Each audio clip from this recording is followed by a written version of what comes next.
I cannot wait to talk about what we're doing today. I know, like this is one of those things that this live you all are going to be obsessed with. Number one, you love it when we test things out, and especially when we test things out for the very first time in person. This is what we're doing today. Yeah. You all know, like in years past, our go-to method of glitter ornaments has been polyacrylic. Yes. However, there's been a new product hit the market that we are so excited about. Yes. And we're going to be testing it out and seeing if it works with, seeing how well it works with glitter ornaments too. All of the videos on TikTok says that it's amazing and it's flawless, but if you're new around here, you may not know all of our tips and tricks for making the best glitter ornaments. Yep. So what we're doing is we're going head to head, polyacrylic versus Maker's Magic from Scorch Marker. It's incredible. I think you're going to really be impressed with just doing the comparison. I love both products, like just to start out. Yeah. I love polyacrylic. Absolutely. And I'm always ready for something better. So that's kind of what we're hoping for and excited to compare and contrast to give you guys the ideas. In addition, I've been teaching glitter ornaments for 5 or 6 years. Yep. Every year, we kind of like perfect a new technique, a little this, a little that. So this year's is, you know, testing out. Is Maker's Magic like the thing? Like, Is it the it product that you need to have? Yeah, it's gonna be super fun. I'm gonna head over. We're going to dive in. Lauren's getting emails about Cyber Monday deals right now on her computer. Yep, I was. So it's so good. I'm so excited. As you can see, the table has quite an array of items. Don't let this overwhelm you, my friends. We're crafting together in real time. So imagine you were just in the studio with me and Lauren and we were just crafting away. That's kind of what we've set up for today's show. We are adding the supply list right after the show. So if it's not there, it'll be there. Just give us a moment. So I'm gonna go over the supplies and then here's my plan for this show today. We're going to start using the polyacrylic versus the Maker's Magic, all right, from Scorch Marker. Super fun. We're going to set these up, we're going to do the glitter, and then we're going to kind of let it cure, dry for a little bit, not the whole time. So good. And then what we're going to do is head into Design Space, head over to makersgonnalearn.com, pick through some of the amazing cut files, and we're going to cut it and then add it. If you've never used vinyl on ornaments, this is gonna be a great training for you. I'm using paper masking tape, which is probably one of my favorites when it comes to making glitter ornaments. We don't use masking paper transfer tape a lot anymore, but I will tell you, I think it's the best transfer tape for this technique personally. There's a few different ones you can use. Like any transfer tape will work obviously, but if you want the best that's like super easy, this is also very affordable. So I just kind of like, I think everyone who Cricuts like a lot should have some of this. It's just very helpful. It's also like your B team transfer tape. Does that make sense? Yeah. I think it's more of like a BC JV. team. Yeah. It's not like your start. It's not your starter. It's not on varsity. Not varsity team. No, it's like the B team, the C team. Something to have in your back pocket if you need it. Yeah, and very this is affordable only option. like $7 to $10, and this is like a lifetime roll. Yeah. It took me like a year and a half to use a whole roll, and I only used this transfer tape for about a year or two. Wow. So I stopped using any other transfer tape. Oh wow. So I've married it before, you know what I'm saying? So I love it, super fun. But let's go overhead, let's talk about these supplies in depth. So first up, we have the Scorch Marker Maker Magic. Now, this is new, and it's the #1 all-purpose waterproof sealer, craft glue, project finish, and decoupage medium. What I wanna say about Maker's Magic, some of the objections I've been hearing from people in the comments, people on the internet, anything like that, you are saying, or maybe you're thinking this, why is this little bitty bottle so expensive? And what I want to show you, and I wish I had a paintbrush to really show you, it looks like this is a small bottle, right? Like this is 8 ounces, but it's so thin, a little, and I know everyone says this, a little really does go a long way. So much. For example, I would almost debate that the Maker's Magic is going to give you double the amount of a Mod Podge. Oh, for sure. Because you're going to need a lot of Mod Podge. 100%. You do not need a lot of this. So 8 ounces is going to go a long way, and it is so much fun. All right. It's going to be so, so good. I love it, love it, love it. And then we're comparing this to the polyacrylic. So this is the Minwax polyacrylic. This is the classic satin. Again, tried and true. I want to say this is like a pretty big investment for this size. All right. This is a pretty big container. So it's just to, to know the differences, really awesome. Next, we're also going to compare plastic and glass ornaments. So we have really awesome plastic ones. We have really awesome glass ones. You can really do whichever ones you want. These are some of my favorite to do, like snowmen on here, anything like that. These are glass. They're found at Hobby Lobby. Super fun. I love glass ornaments, but with pets or as pets and kids and things, plastic will probably be the best bet for you. So love it. You're gonna need some painter's tape. There's a few reasons we're gonna use it to build our funnel, but we also use a roll of tape to kind of be our guide to hold ornaments in place when we're applying the vinyl and things like that. So that's just a really good thing to keep on hand. Lauren, do you remember the name of these? The popettes. Okay, listen. This is the popettes. We order these in just a pack. You do not have to get a lot of these, okay? You are more than welcome to go to your local Walmart pharmacy and just ask for a syringe. I have done that more times than I can count. Where I'm like, hey, can I just get a syringe? And they give you one for free. Super easy. Super, super easy. We just like having these. We use them. They're very handy. So that's what we're going to use today. And we've talked about transfer tape. I've literally just grabbed a variety pack of vinyl. Okay, we have all the basic colors.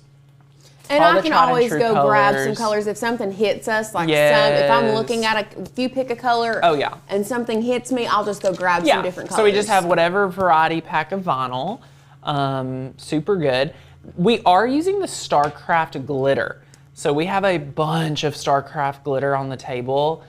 I'm not a big proponent of glitter, but we really love their glitter. Like, they've done such a great job coming out with awesome, awesome glitter. So we're going to use these glitters today. And I'm actually going to teach you how to make your very own funnel too, because it's one of the easiest things to do and everyone has trouble getting all the glitter in there. So that's our supplies. It feels like a lot, but also not a lot. Like, it's all things that you probably already have, everything like that. So now I'm going to teach you how to make your paper funnel first. And it's also very easy. You need a piece of copy paper. You also need just a little piece of painter's tape, okay? You'll need painter's tape, and you're gonna need a piece of copy paper, all right? You're literally just gonna take it. We can go overhead with this. You're gonna take it, just like so, and you're just gonna roll it. So just roll you a little funnel, just like this. And you can see, if you bring it down more, you can make it pretty small. So I'm just gonna fold this. I want it to be a little tighter because some of our smaller ones needs to be a little tighter. So super fun. This is the easiest way to have a funnel, is just do this. Beautiful. And then once you get it wrapped up like this, all you're gonna do is just add your tape. So you're just gonna add your tape right like this. And this is truly the easiest thing to do when it comes to making your glitter ornaments, is just creating a paper funnel, because a lot of times we try using Yeah. Let's just go ahead and say, don't even attempt to use a silicone funnel. No, do not. No, this Do not. is a toss away. This is, you toss it, you don't even have to worry about, if you can use a metal funnel, but even a metal funnel, like, you're gonna have to wash it, and glitter is please. Like the STD of the craft world. Yeah. So we just made a little funnel. It's go fit in our big ornaments, and it's go fit, I really made it this size, for our little tiny ornaments. So look at that. Beautiful. Like, this is go fit perfect no matter which ornaments you do. If you don't do it as tight as I did, you could have a wider area, but it's fun. So we're pros, so we're gonna have fun doing it. It's gonna be really, really easy. And now we have our funnel ready, so we can go straight from, you know, putting our Maker's Magic and our polyurethane or polyacrylic in the ornament to glitter. Like, it's super simple. So we're gonna start off by going head to head against the Maker's Magic and the polyacrylic in plastic, and then we're gonna do head to head with glass. All right, so let's go ahead and just get a pipette, and I'm just going to start with the polyacrylic. Let me bring this over. Woo, I got glass rolling around. So we're just gonna start, and this is a pretty big ornament, so we're gonna probably need like 2 or 3 pipettes. Beautiful. And the polyacrylic is like pretty thin. Trying to compare consistencies. You know, this is water-based. They're both water-based materials, but I really, you know, this is kind of my tried and true. So I'm excited to start with this first. And so you're starting with polyacrylic, right? I'm starting with polyacrylic because it's, you know, our tried and true. Okay. It's gonna be good. And then notice after you have it, I just like to circle it around. So you're doing this on a plastic ornament, right? We're doing plastic first, yes. Okay. So we're gonna do plastic and glass for both. So this is where it's gonna get really, really, you all are gonna see like. Oh yeah. The difference. Oh yeah. And I'm gonna need to add just a little bit more polyacrylic. Beautiful. I mean, there's no waste in this either, which is really nice. And then as we get closer, we can just like start going around. And then you can let it soak out. Okay. So we're just letting this go. I'm gonna let it drip drip for a little bit. It's nice to start with this one because it is like, this is a very like watery, you know, formula, which I think is really neat. Which one do you think is going to work best, guys? Let me know in the comments. Love it, love it, love it. I love the word pipette, Sin, or Liz. So funny. Okay, so we've let that drip through. This again is our polyacrylic. So now that we did this one, we're going to do another plastic one with the Maker's Magic. So let's use the same thing. Okay. Can you tell already, is it thicker or the same? Is this water-based? Yes. Assume, okay, it is water-based. I want to say it's like, it feels denser, I think. I don't know. Feels pretty similar. Love it. The ornament that we are working with right now is probably, I would assume, if I'm just having to guess by looking at it, a 3 or 4 inch ball. Oh, it's giant. It is giant. Yeah, this is for like them 9 to 12 foot Christmas trees, you know what I'm saying?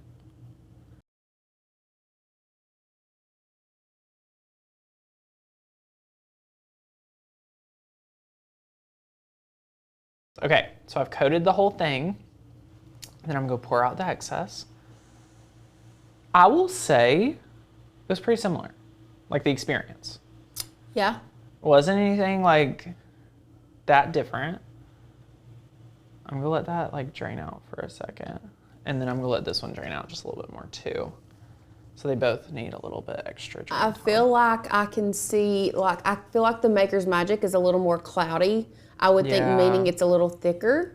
I think it's thicker in a nice way, honestly. Yes, not in a bad way. I don't mean that in a bad way. I mean that in a good way. Yeah, I think, because it was really easy for it all to like drain out. Yeah, it seemed like it did cover easier as well. It did. And I don't know if it took as much because I had to add a lot to the polyacrylic and this already coated. So that's really interesting. Very, very interesting to note. Now what we're going to do is we're going to add the glitter. Let's go ahead and add some glitter. So let's start with the polyacrylic. I'm going to scoot these to the side. We have this. Now you can see there's still some polyacrylic that needs to get out. This is the third time letting it kind of drip. It's pretty, like it doesn't, you know, you don't have to work super fast, but I do usually work pretty fast. Like some people say like you need to let it like sit for an hour. I don't believe that. I like to go ahead and coat it. So we are going to add our funnel in here. What color should we start with? Oh, I've got to do this glitter, this gold.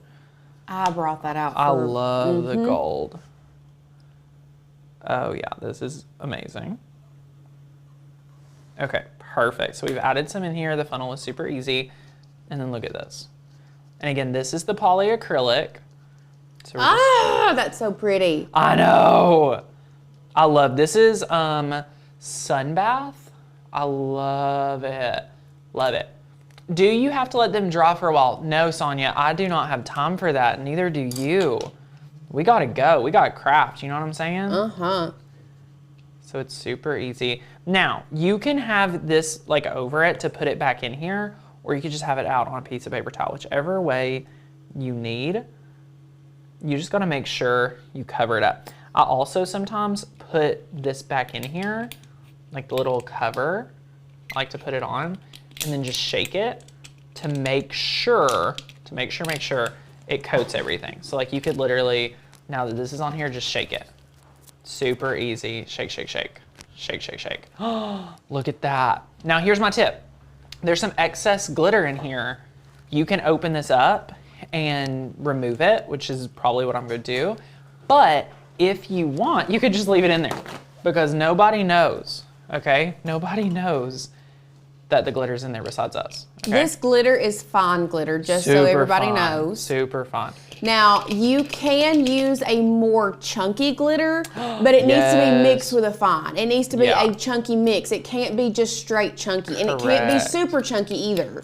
Correct. And the reason I say that is because we did do one, and the chunky works best, in my opinion, on glass. Here's a great example of a chunky, but this was mixed with some fine. This one's really fun. Yes. Have a holly dolly Christmas. Now there was one that I did last year that I tried to do yellow chunky glitter with on a plastic ornament, and it straight up like did not stick at all. Oh really? Yes. Wow. Okay, so I'm adding the glitter in here again. And again, you can literally, holy cow, Lauren. I feel like it's just coating so much better.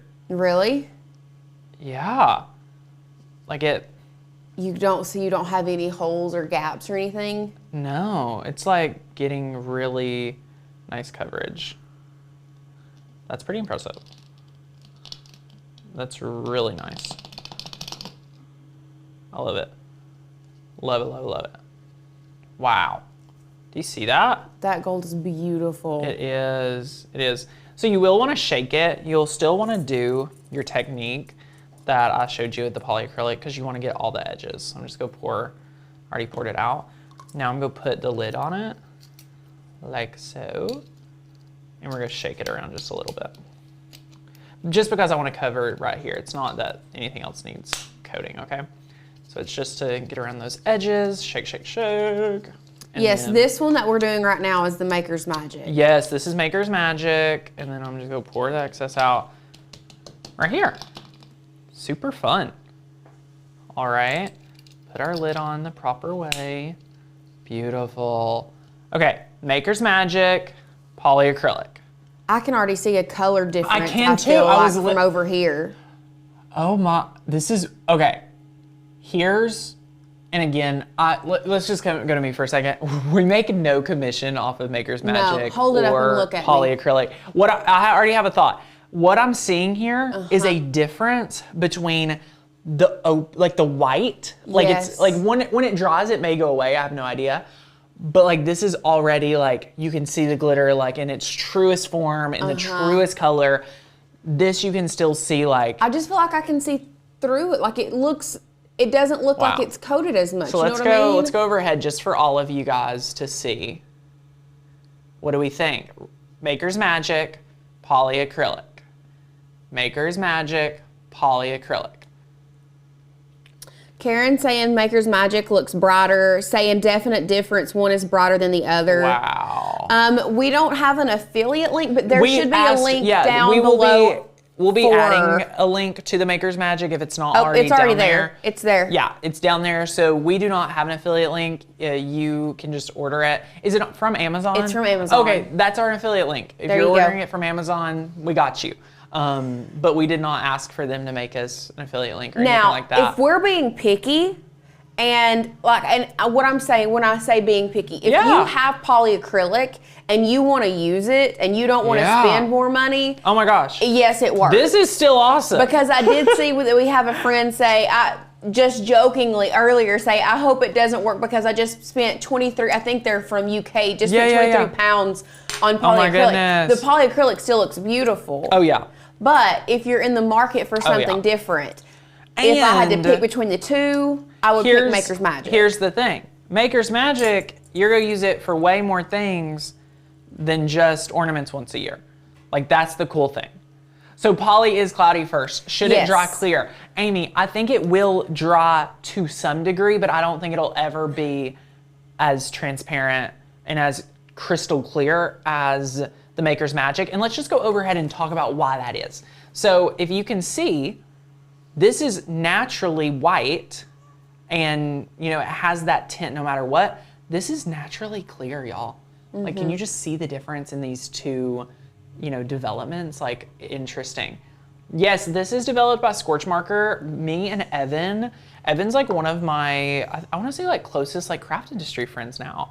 We're like super tight, so he's super cool. I've got to hear about him developing this product for a very long time.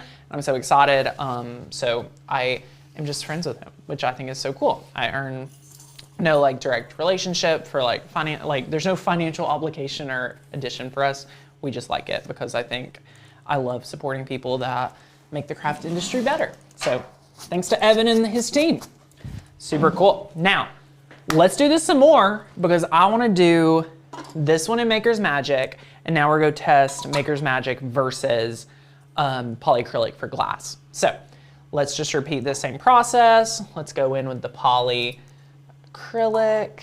So Francis did ask, what all could you use Maker's Magic for? There is a plethora of things that you can use Maker's Magic for. You can use it on wood, ceramics. You can use it to sublimate with, hint, hint. Yeah, we're working on that. We're working on developing that, like perfecting that, but it can be done.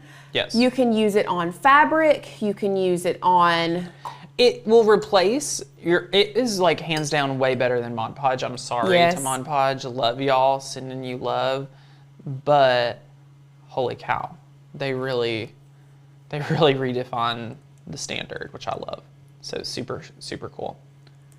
Yeah, this is just a little bit cloudier than Maker's Magic. So that's why I think it's just the hands down winner when it comes to like polyacrylic versus this. Okay, perfect. I'm gonna set this one here. We're gonna grab this one and do Maker's Magic. Beautiful.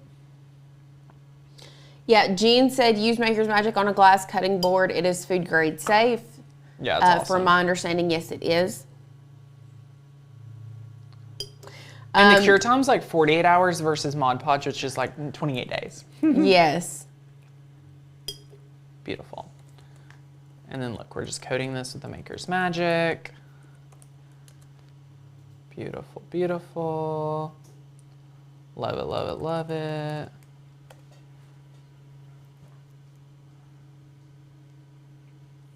Okay. I'm just gonna let this drain for a second.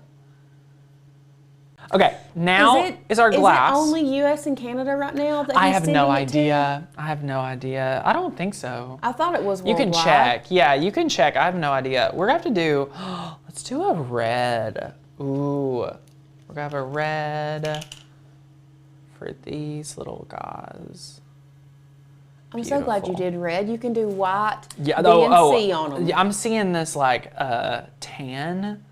Oh no, you need Cream. to do oh, they're glass. Never mind, you don't need to do white. I was thinking of for your tree downstairs. Oh yeah. With a B and a C on it. Oh, that would be adorable. We should totally do that. We do a little monogram action.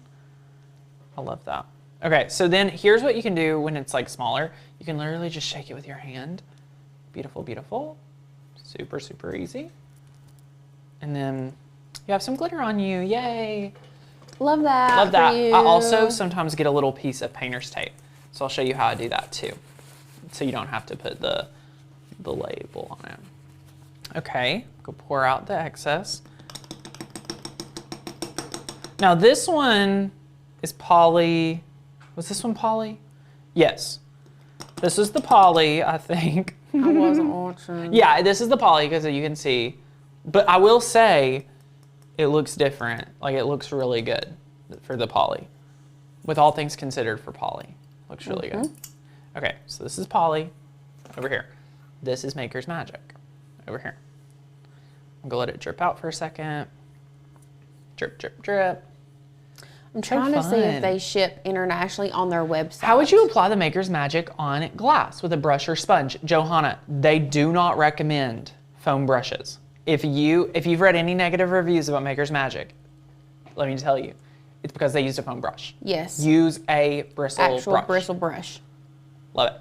Love it, love it, love it. Okay, and notice I'm using the same funnel and even we mix glitter, and that's okay. Like it's such a small amount that would transfer, you would never notice. Okay, super cool. Here's what I wanted to tell you while we're overhead. You can grab literally just a little tiny piece of painter's tape. I like to do this too, because when you're making a bunch of glitter ornaments or something like that, you don't want to have to like put the lid on it, shake it, then take the lid off, things like that. Like who's got time for that? I like to have a piece of painter's tape, shake, shake, shake. Look how easy that is. Now you're not getting it on your hand, nothing. You could have also done that for the big one too. That 1,000%. Is Yeah, so big. yeah. I should have done this for all of them. It would have saved me so much time, energy, effort. And these are just the hacks that you get when you watch a live stream. Or get the hack book. Yeah, or get the hack book. Or sign up for a year and get the free hack book. Yeah, I mean, you can buy any program today and you're getting our hack book completely free, which it'll be a That $200 red program. is so... It's everything. I love it. And I'm not a huge red fan, but I'm starting to become one. When you compare this side by side, holy cow. Polyacrylic, Maker's Magic. Polyacrylic, Maker's Magic. For me. For you. I mean, you can already tell the difference. Oh, yeah. I mean, that's crazy. Yeah. I'm interested to see what happens as it dries, which we're going to have time to compare that because we're about to, do a little crafty craft. I will say this. Tell us. I don't think I can see it as much with the red as I could the gold. But it's still there. It's still there. Yep. But I don't think I can tell it as much with the red as I can the gold. I agree. Okay, now I'm just going to grab a new one because I've got them all mixed up. I'm just going to do an extra one in here. And this one, are you doing the Maker's Magic? I want you to do the blue because it's a more chunky. I want to test that. Okay, perfect. We'll do Maker's Magic. Love it. Love it, love it, love it. Let us know what you guys are thinking. Plus, I think that blue is going to be beautiful for like a snowflake or snowman design. Little winter wonderland action. Yes. I love that. Yeah, let us know what questions you guys may have regarding the process. I know there's so many newbies here. I want to make sure you feel super confident in this entire process. So Sandy does ask, when you put on the top, does the wire hook ever scratch the glitter?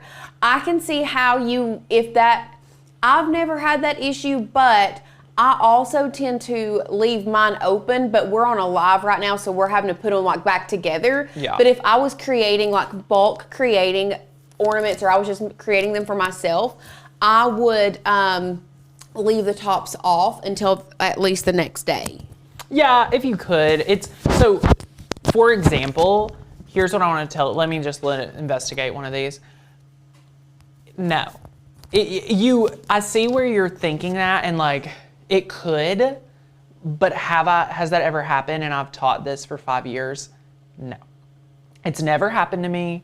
You just got to be careful. You're just a smart crafter. All right. So I like to craft fast. I like to craft effective. So it's gonna be so good. Okay. Now you can always use rubbing alcohol if you want to get some of your Maker's Magic off of something.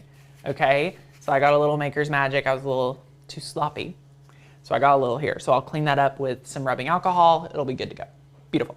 So I'm gonna go put some lids on here before we start cross-contaminating glues with glitter. It's not good.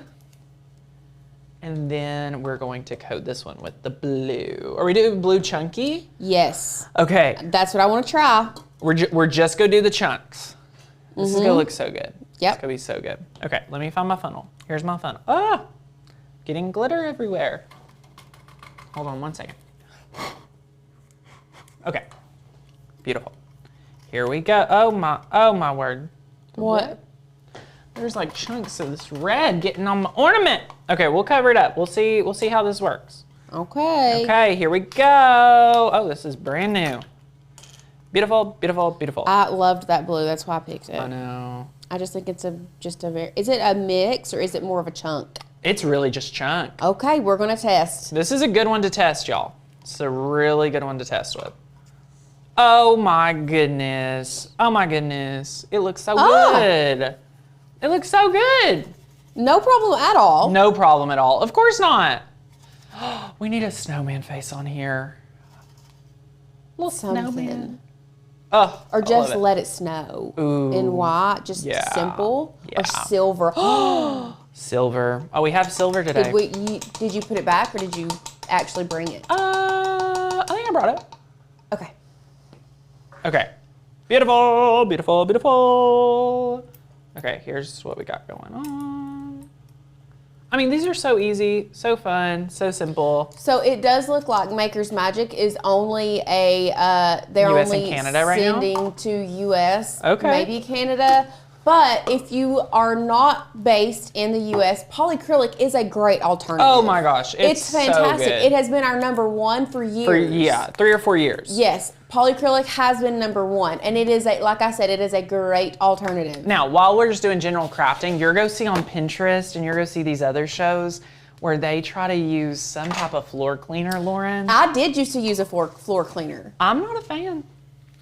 I've tested it. I don't like it. Well, that was before I really got into crafting. Yeah. And I agree, it was very splotchy. Yeah, it just did not work properly. Y'all, I'm so sorry. I'm having to do a little cleaning. Lauren cleaned the craft table so well before coming out today. And I was like, Lauren, this is the cleanest the craft table's been all year. And I just want to respect and honor that. So we're going to do a little cleaning. We did have a friend ask us, and okay, couple things. We're going to do a little action fire Q&A, and then we're going to dive into this amazing lid on the promo. red is not on. Before you knock it off, turn that on. I would totally do that. You're also missing a lid on some glitter because there's I must a lid. be. Oh, here it is. Found it. Beautiful. Beautiful. And then Kathy was asking what color Kathy. that blue is. What's the name of the blue? Crankin' Hugs? C-R-A-K-E-N. Kraken. Crankin' Hugs. Like, okay, so all of 143 vinyls glitters are Enlighten sea, me. like under the sea, like beach sea themed. Did you know that? I do now. Yes. I do now. They're all beach / sea themed. So Okay. look at all of the, look at them, look at the names. Oh, sunbath. Seaweed. Peer pressure. Yep. Wow. Pirates Cove probably. Sandcastle. Sandcastle. Call me captain. Wow. Shark bite. There you go. What a hoot. Kraken hugs. What a hoot. I was like, what in the world am I missing here? Now, we just made 5 ornaments in less than an hour. So that's the hardest, messiest, also the funnest part. This next part is regular crafting. So fun. Now, but thank you for my pep talk, my speech. On to the second part of today's project, which is so much fun. Look at this. Let's go overhead, or excuse me, let's go to the share screen. I went ahead and loaded up the Maker's Gonna Learn Christmas files. The reason why I had to let this preload is that there's so many. Like, I'm just go quickly scroll through. This is what happens when you load the whole page. Like, there's so it's wild. Many good ones. So you have plenty of time to like scroll through. Ooh, we are like a snowflake, all different in our own beautiful way. A thrill of hope, the weary world rejoices. Oh my gosh, there's so many good files. Okay, the snowflakes, the sweater pattern, Santa's sleigh cutout. I mean, the Santa's magic keys, like North Pole cookies and milk. Oh, have yourself a very Merry Christmas. Merry everything and happy. I just want to make all these, okay? I know. I'm gonna do all of them. I'm gonna do all of these, okay? So, you can prowl through. We need to get, oh my gosh, this collection right here. We went to a event in Atlanta called Atlanta Mart. Have you ever been? I have not. This was an inspired. We should go this next year. I want to go to. We got inspired and did this collection by seeing some product lines at Atlanta Mart. And this is some of my favorites. So these files, Merry Everything, Merry Christmas, Merry Holly Jolly, 'Tis the Season. This one's so fun for a Santa sack. We did that for a Santa sack. I'm pretty sure a couple years ago. Yeah, I think it was the last late night live that I did. It was so good, so good. Probably do it for the boys. Oh, happy, jolly, merry, a thrill of hope. Oh my gosh, so much fun. So we have like Christmas in July. Love it, love it, love it, love it. Christmas by the sea. Yes, so fun, so fun. Okay. Christmas hedgehog, if y'all love oh my gosh, our Christmas trucks, our snowflake truck. We have 3D files. We have so many fun ones. I wanna see if we have our first, what's funny is our first version Christmas files are still some of my favorites. Okay, oh my gosh, I love them all. Yes, I know which ones you're talking about. Okay. Here they are. So if you're new around here, all of these files, like on down, are the first collection Maker's Gonna Learn ever launched. And it was a Christmas file. It was a Christmas collection. I've used that Happy Holidays so many times. I love it. So these are like vintage Maker's Gonna Learn files. They're still some of my favorites. I think you all should use them. They're super fun. So, oh, this is hands down. Okay, this one and the Oh Come Let Us Adore Him in the Christmas tree and the Walking in Winter Wonderland, hands down, two of my favorite files on the website. Yeah. Okay, hands down. So we need to actually start picking some. I know, I was looking. Okay, we need a, I like that Walking in a Winter Wonderland. Is it kind of square or is it It more is square, circular? yeah. It's just gonna be fun to weed. Yeah, I know. I thought of that too. Yeah. You know what? We're here for a long time, not a good time today. Okay, so we'll do that one for our Well, blue. you can cut one and then I'll weed while you cut another if you want to, or we can just stick with one. It'll be good. Okay, so we're gonna do that one, and then on our little red guys, what should we do on them? Let's scroll through here. I'm just gonna jump to a different collection. The red ones are the little, why don't we do a cute little monogram? Oh, we talked about doing a monogram. Let's do a monogram. Go over here. Let's go over to fonts. And this is a really good way to see what kind of like font you want. I would for sure go to, I wouldn't have gone to monogram. Yeah. I would have gone to fancy. Ooh. I would have just gone to fancy. Love it. And then typed in the two letters I love that I our need. fonts, like guys, these are all the categories of our fonts, and it actually makes your crafting so much easier. Yeah. You don't need a bunch. So we're just gonna use a C and a B. Just so you can preview what they look like. So then you can scroll through. Right. I actually like using the grid view too, to kind of see more. Oh yeah, so good. So good. Huh. I know which ones I'm looking for, but you just gotta. Okay, well these are all so fun. Century is the first one that Carrie comes says, to mind. are those on the front page or do you type in Christmas? So Carrie, go to cut files and go to category and load Christmas. That's what I would do. What were you saying? I wasn't listening. Century, did I pass it? Nope, I was just thinking that's the font like that I first think of. Okay, let's search for it. Is that the right spelling of century? Just type in CEN. I did. Ooh, I love that. Perfect. It's very Christmassy, very Santa-y, very like whimsical. Okay, so we're gonna use Century. We're go upload Century. Install that font. Super easy. Just downloaded the Good Morning font. Yay! So fun, so fun. Okay, so we've got that. So we've done those, and it's gonna be good. So love it, love it. Let's go over to Cricut Design Space. What we're gonna do is we're gonna press done. We're going to create a new project. We're going to reload. Why do we reload, my friends? We just downloaded a new font and we want access to it. Now, we need to measure, just really quickly, our ornament, okay? And honestly, I don't know that I wouldn't just do all of them in white. Oh, I know. Super and just do it all easy. on the same page. Yeah, yeah. So this is about a 2-inch, so we could do like 2-inch by 2-inch. So 2-inch by 2-inch for our design today. Super, super fun. 2-inch by 2-inch square. And then for this little guy, or this big guy, we can do 3-inch. A little less than 3-inch, 2 3/4. Yep, 2 3/4, 2-inch square. All right, I love it, I love it, I love it. Okay, so let's go over here to fonts. I'm going to switch from the Cricut font to the system. And you can see Century. Beautiful. So we're going to grab C, and then we're going to size it. Beautiful. And then get another one. This is for B. Oh, B's a lot bigger, so you just got to be careful. Beautiful. So we have these two right here. And now we're going to upload our file. But before we upload the file, we just want to unzip it. So this is our Winter Wonderland. And y'all, this, if you ever wonder if I love you, you should watching me weed this for you. It's how much I love the file, truly. I love the file. So upload that and click upload.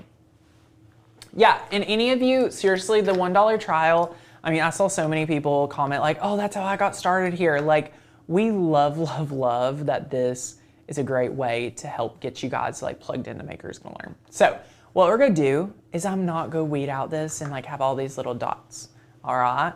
So let's go to contour and we're just gonna take out the ones we don't want, okay? So we can just zoom in and we can just click on these that we don't want. Beautiful, beautiful. Any of these dots we just don't need. We need all those inner pieces. We don't need that one. We don't need that one. So I'm just going through and just like picking them out. Notice how easy it is to like just pick out the things you don't want.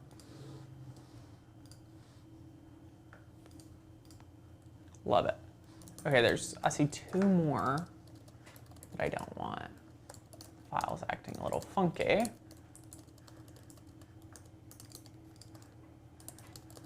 Yeah, Cricut's being a little funny. Oh, and then look, I accidentally clicked, got a little click happy. Let me bring back this one. Beautiful, walking in a winter wonderland. And I have 2 other dots I'm gonna try to get out.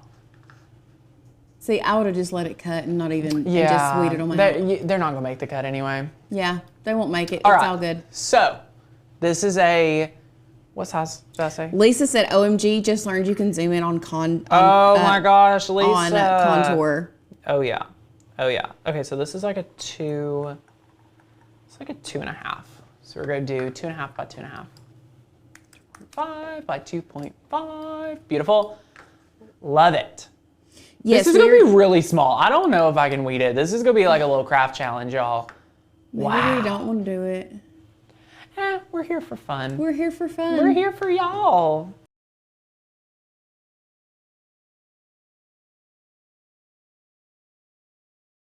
We're using the Explorer 3. I think it needs a fresh blade. Okay, so I've got this. We're gonna do, should we do, we could do a true white. Yeah, we're just gonna do white. we're just gonna do what? And then put this on here, just like so. And then you can grab a X-Acto knife, cut it off. Beautiful. Love it, love it, love it. And now we're gonna load this in.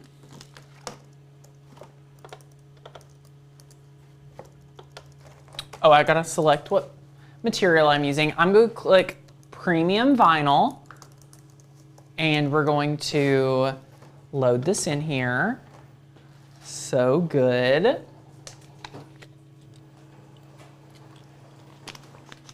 Have you guys done a shadow box? We love shadow boxes, especially for Christmas. They're so fun.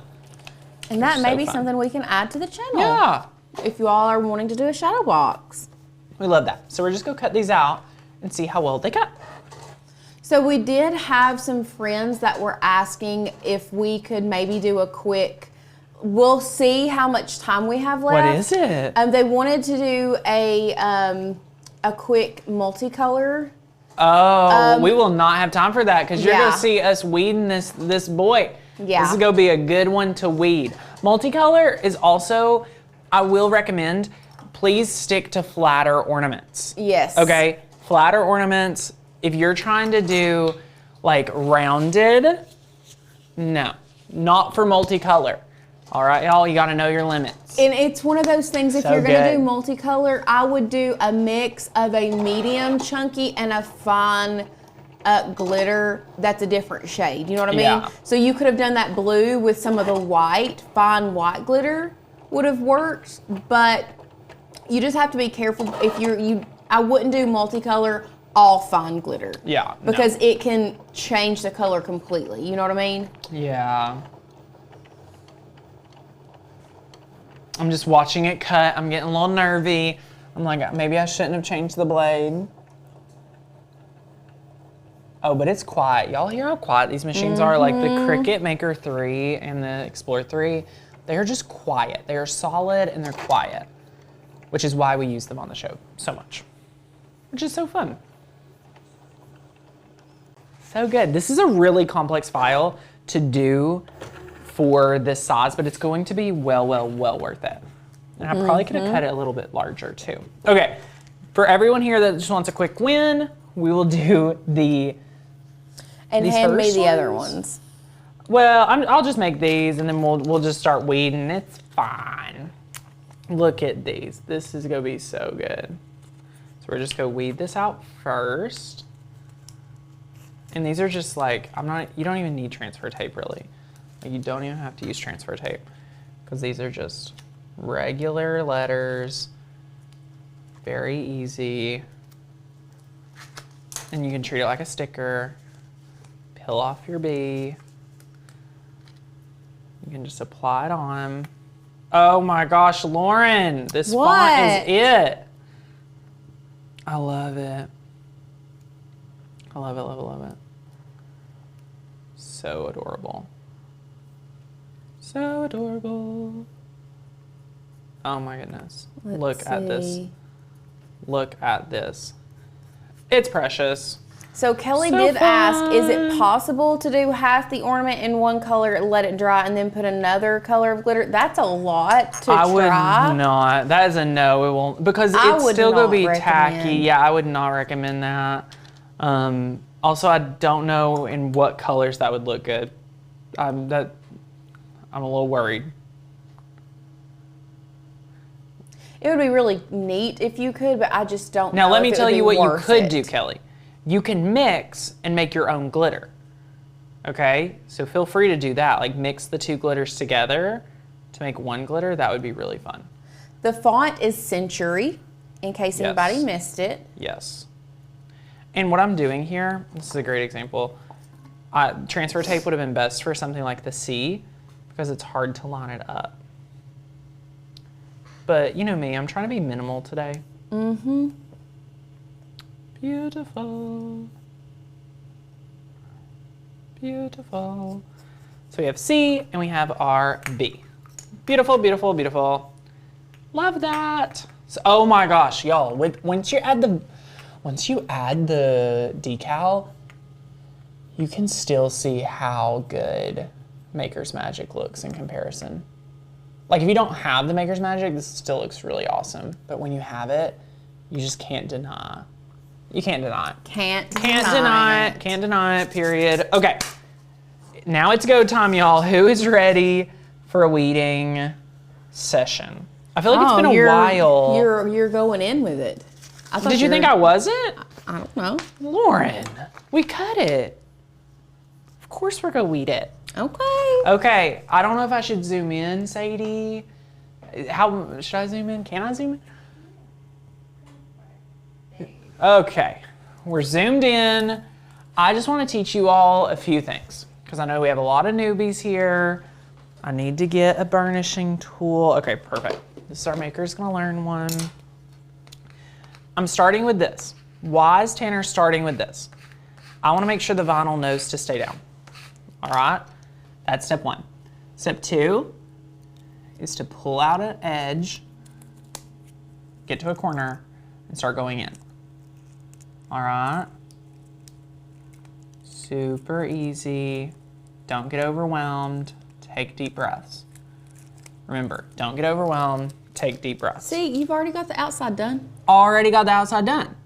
Now we're gonna come in, start picking out some centerpieces to get. Don't get overwhelmed. Y'all, burnishing before you weed small things really is a game changer. Yes, 1,000%.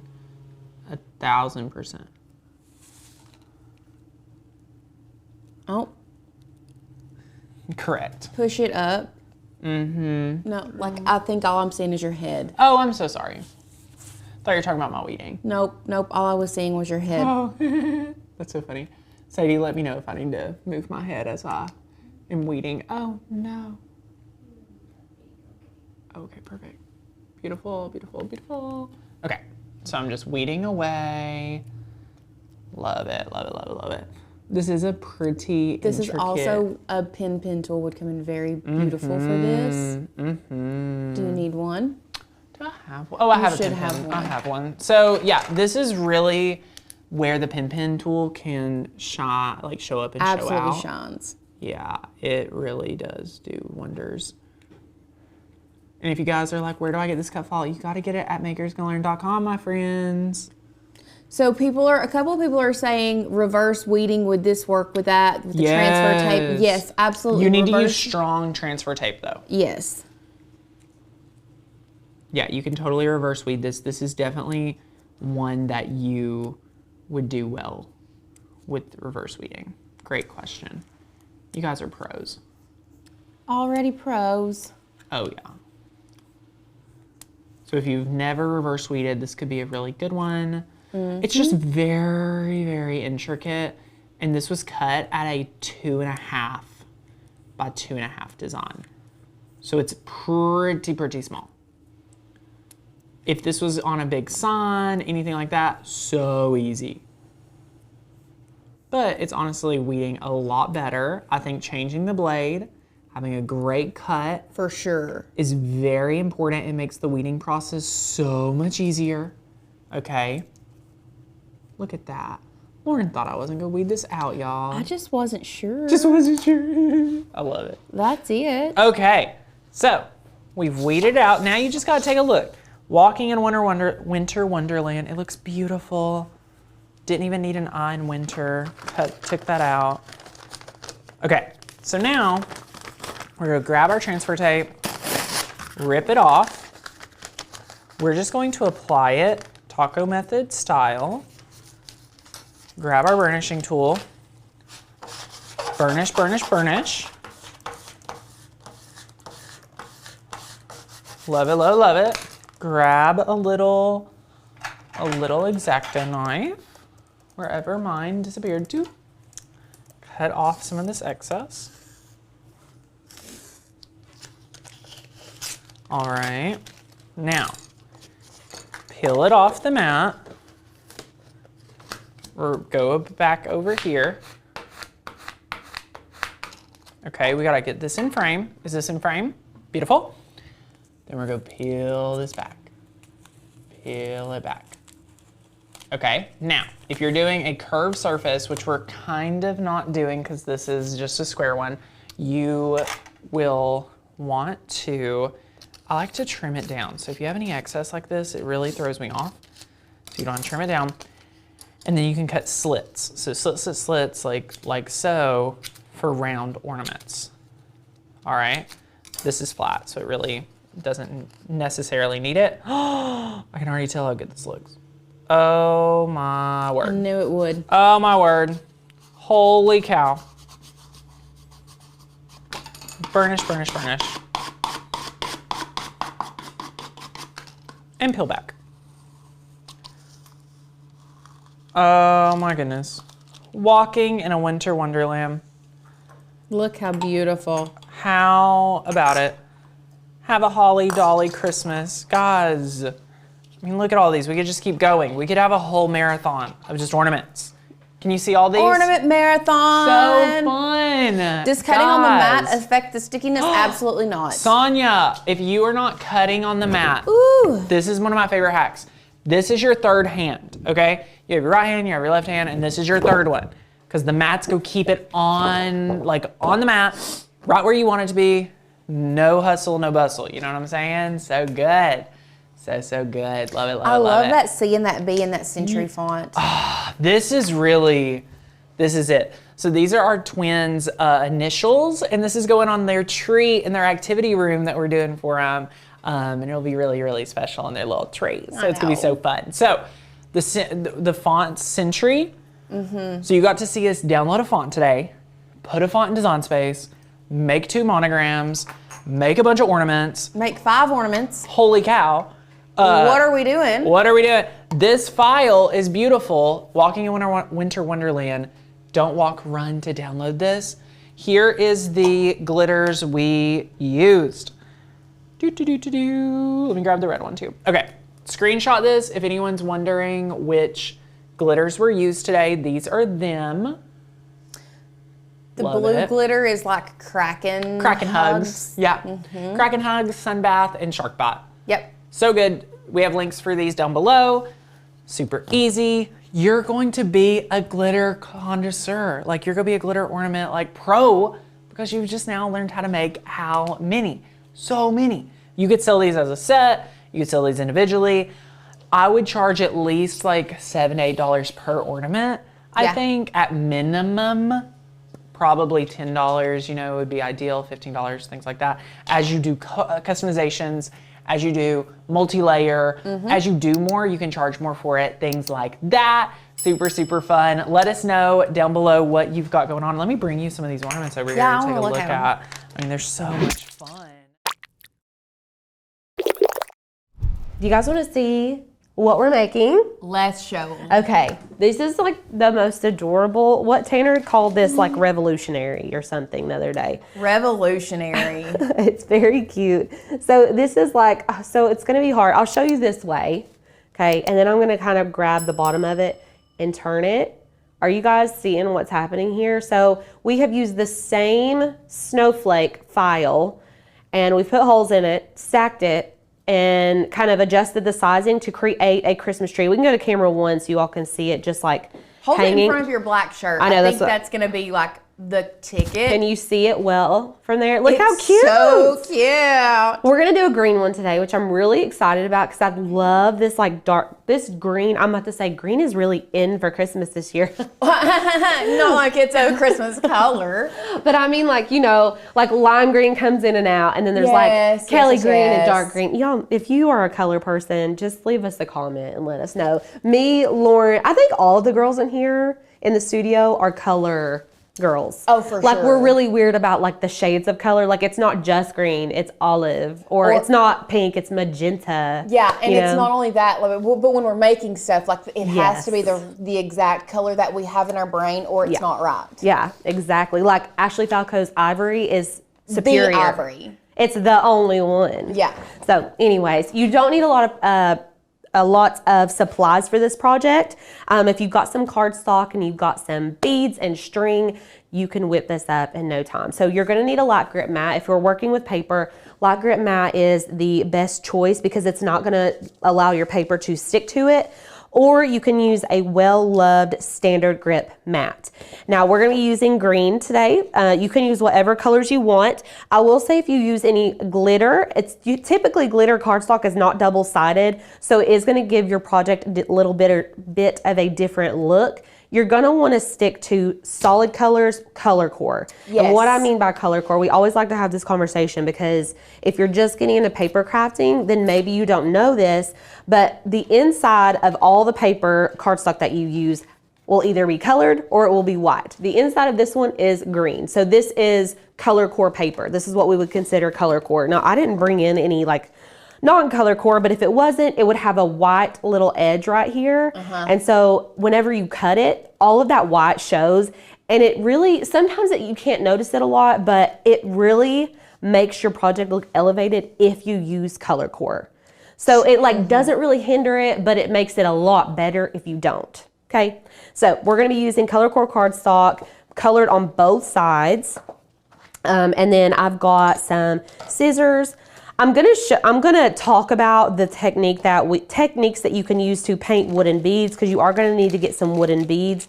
I also think this would be really cute with just like these raw natural colored beads in between, maybe with like a beige cardstock or like a neutral colored cardstock. But you can kind of switch it up and do whatever you want. So these beads have been spray painted green, so you can actually just like sit these on a paper plate or not a styrofoam plate, like a paper plate, and spray paint them whatever color you want. Or you can take all your little beads and drop them in a Ziploc bag. I am so glad you said that. Yes, I was gonna show you guys this because we're not gonna do it because it takes forever for them to dry. But just take a Ziploc bag, put your raw wooden beads in there. So these started out looking like these little wooden beads. You're gonna put them in the bag, put in just a little bit of paint. You don't need a lot. You can add more, but you can't really take away. Put in a little bit and you're gonna close the bag up and just shake, shake, shake, shake, shake. You can even like rub them around like this. And then you can kind of, after they're completely covered, dump them out on a paper plate, let them dry, voila. Okay, so that's one way to do it. I like spray painting them a lot more, because I feel like it's like full coverage better. Does that make sense? Yeah, so I think that shaking it in a bag is a really good, quick, easy way to get them painted. Yeah. I think that it is, but it doesn't give as even of a coat. Does that make sense? Yes. So like you want to make sure that you get an even coat. So even when you shake it in the bag, it's super quick. You can dump it out on like a paper plate and separate them out. You still may have to go through and touch up little spots is the only thing. Anyways, oh, and you're gonna need string. Sorry, I didn't finish my supplies. You're gonna need string. So you could use fishing line, white string. We're gonna use this very fine white, this is literally like sewing thread. You can use whatever you've got on hand, but I would try to pick something that isn't super like standy outish unless you're wanting it to be like a bold string, but you're really not gonna see it. Right. And I also like that these look like they're floating. Yes. And like I said earlier, if you don't have string, you could also use a very small gauge wire if you wanted it to kind of stand up semi on its own. Yes. So yeah, there's lots of different ways that you can do this. Like I just feel you could get like a little wood circle from Hobby Lobby and put the wire in, and just instead of stringing it on a string, you're just going to put it down on the wire and then bend that wire at the top. It'd be so, you could add a little star. Oh, so cute. Be so cute. Okay, let's get into Design Space. Now, all of the links for everything that we're using today are linked in the description for you guys. So if you're already a member, you can get access to these files right now. But if you're wanting to become a member, you can get access to the files today. Absolutely. So let's go. Let's go to Maker's Gonna Learn. We're literally already here. We're on Maker's Gonna Learn. Okay, we're gonna go to cut files. I'm just gonna show you how you would search for it on our website once you get logged in. So I'm in our cut files area, or if you're on your dashboard, you can also get to cut files from there. And then we're just gonna search snowflake. Honestly, I feel like this type of tree would work with, I'm trying to think of other examples, but like pretty much any snowflake, but you need to consider things like this. You see this little dot in here? Those are gonna not be on your design. Do you know what I'm saying? Right. Or like this one has multiple rings. Like those are gonna fall out when you cut the paper. So this Honestly, specific one is the best. Yes, but if the one up top would be super pretty. This one? Nope, the other one. Oh, I feel yeah. like that one would be beautiful if it didn't have as large of a hole in the middle.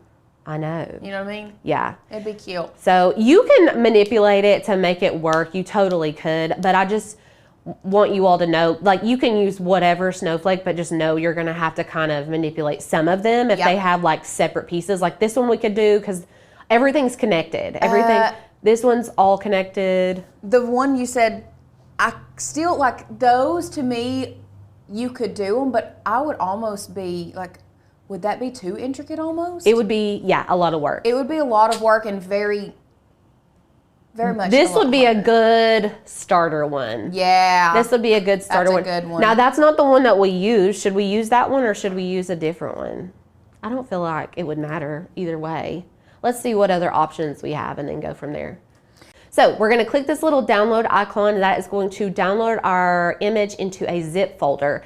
Now, if you're on a Mac, it should pop up, or if you're on, what am I using? Safari? Am I in Chrome? I'm in Chrome.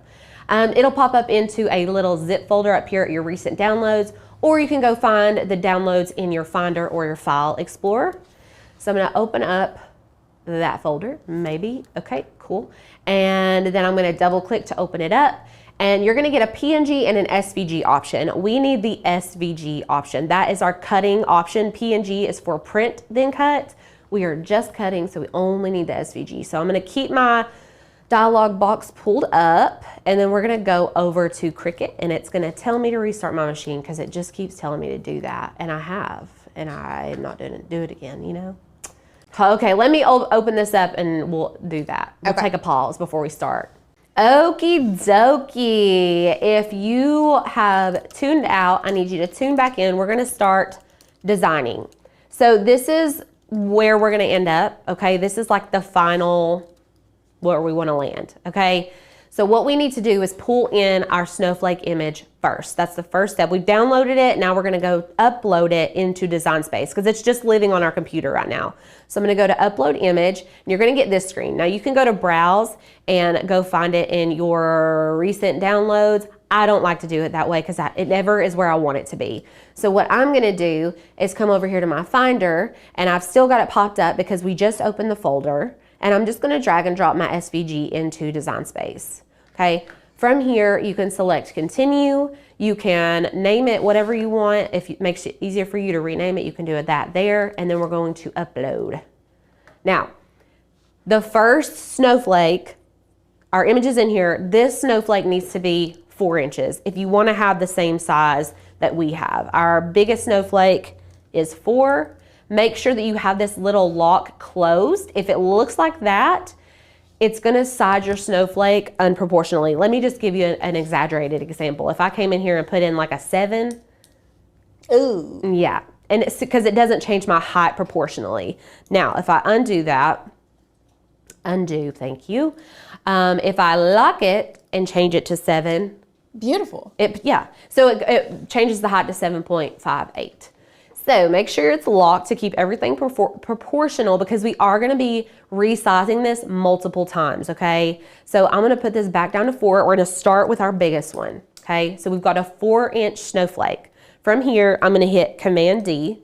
It's gonna duplicate my next snowflake. And actually, before we do that, let's go ahead and cut a hole in the middle of the snowflake. That way we don't have to do it 20 times. Oh, yes. Because Lordy day, we would be here all day. So let me zoom in. So we want to put a hole in here for us to, string our little string through. So I'm just going to go to my basic shapes and grab a circle, and I'm going to zoom 250%. And I'm going to take this little circle and I'm going to shrink them down, and I'm going to zoom in more. And honestly, it might be one of those things where you make it very, very big to put the hole in there, and then after that, resize it. Yeah.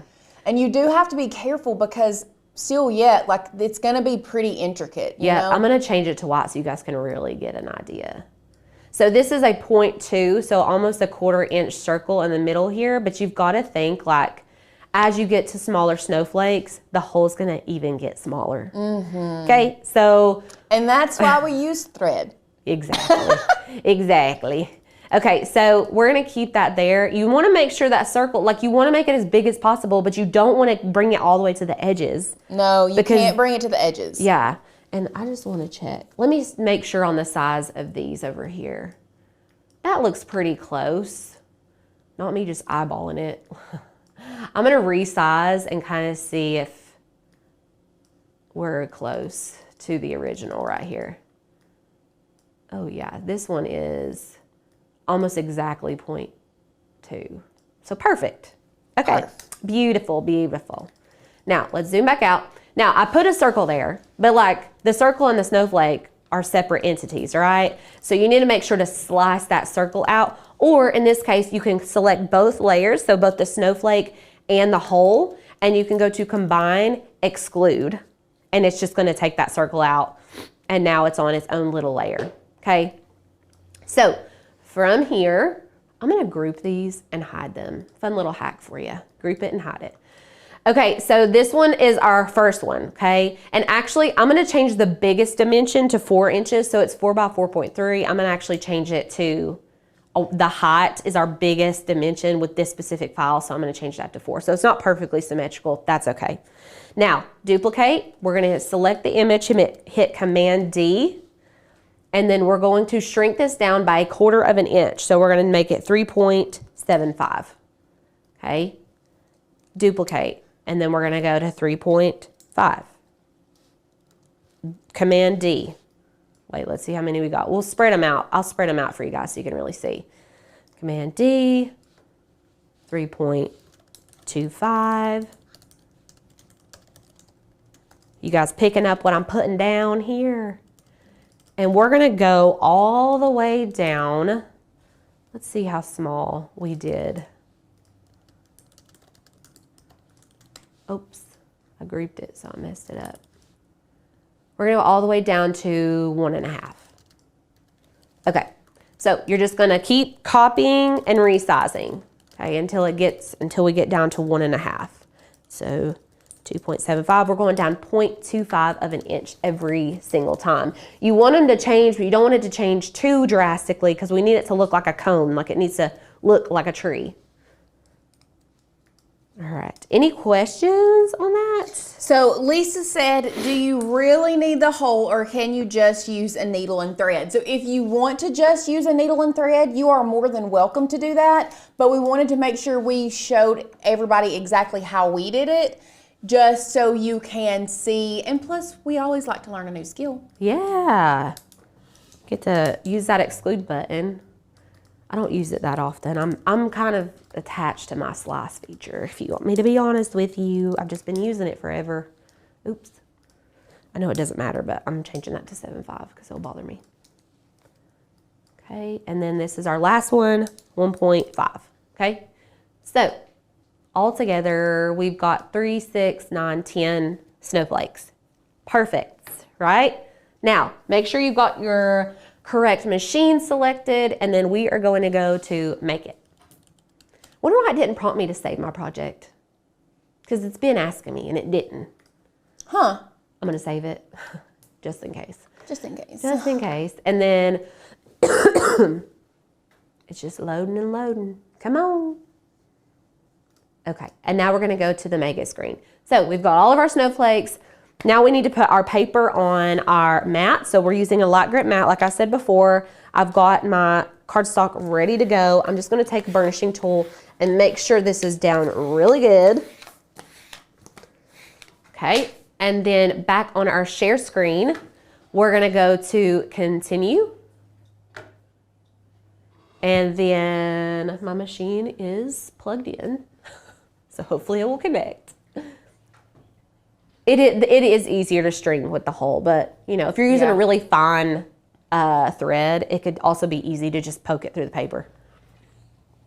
Okay, base material is medium cardstock, And we're gonna be using a fine point blade. So I'm gonna take my mat and we're just gonna load this into our Cricut. And I've already got a fine point blade in here ready to go. I'm gonna have to step out and take. Okay, that's fine.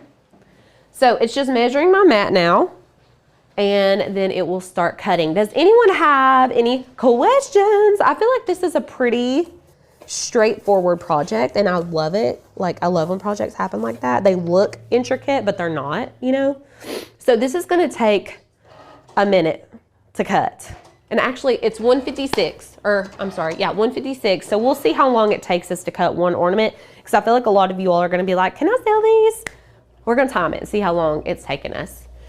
Because really, we haven't been designing that long, and you can just put this, like, if you have a 24-inch mat, you could cut like 2-3 of these at a time. Oh yeah, for sure. Yeah.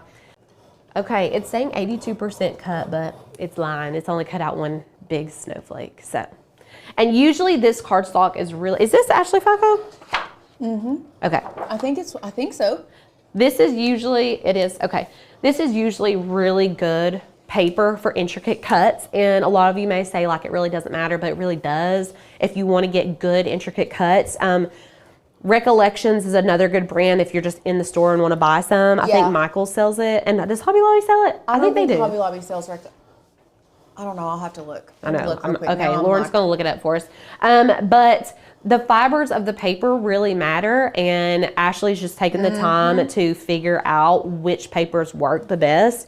And we just swear by it. Like, it just cuts so good. If the fibers of the paper are like not the way they should be, then your cuts are gonna not be good. So I'm not seeing Recollections paper. Oh, okay. So maybe it's just Michaels then.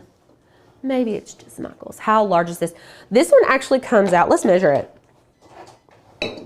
This one, finished product.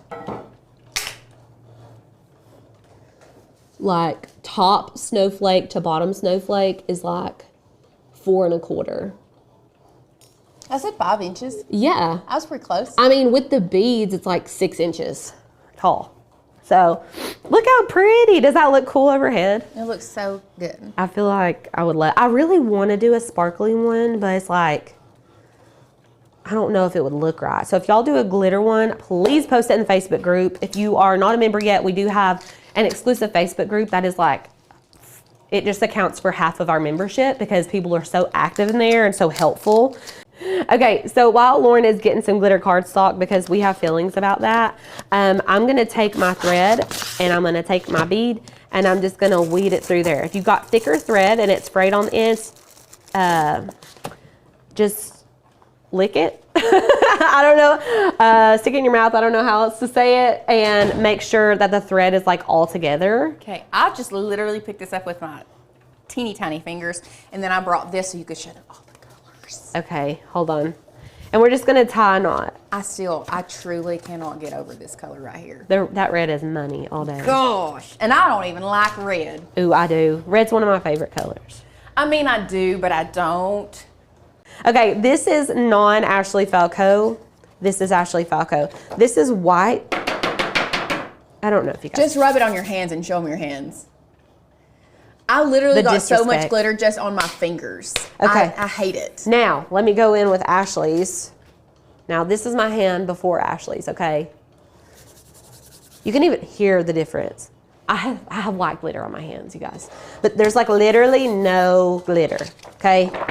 This is completely shed-free glitter. Ashley Falco's glitter is shed-free glitter. It is like the end-all be-all of glitter cardstocks, unless she comes out with a colored core glitter cardstock. Hello.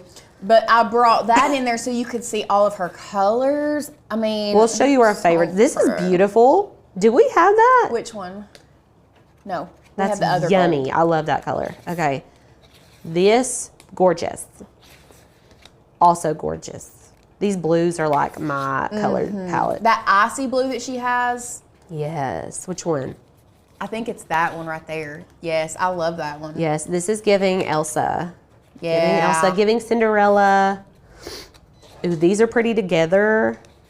She has a white standard a white glitter cardstock and a white sublimation glitter cardstock as well. That's really nice. Her black. There's silver. We're about to get to our favorite. Champagne right there. Yeah, we love this one. And there's some colors that are not in that. We've had that one for a long time, and she's come out with new glitter colors that we don't have. That red. This is like the best color of cardstock. I cannot even. Like, it's just so gorgeous. And I don't even know if it translates as well on camera. I'm fixing to see here in just a second. I know. Like, I feel like it doesn't translate near as well on camera as it does in person. Sad day. Oh, it's so pretty in person. These are pretty too.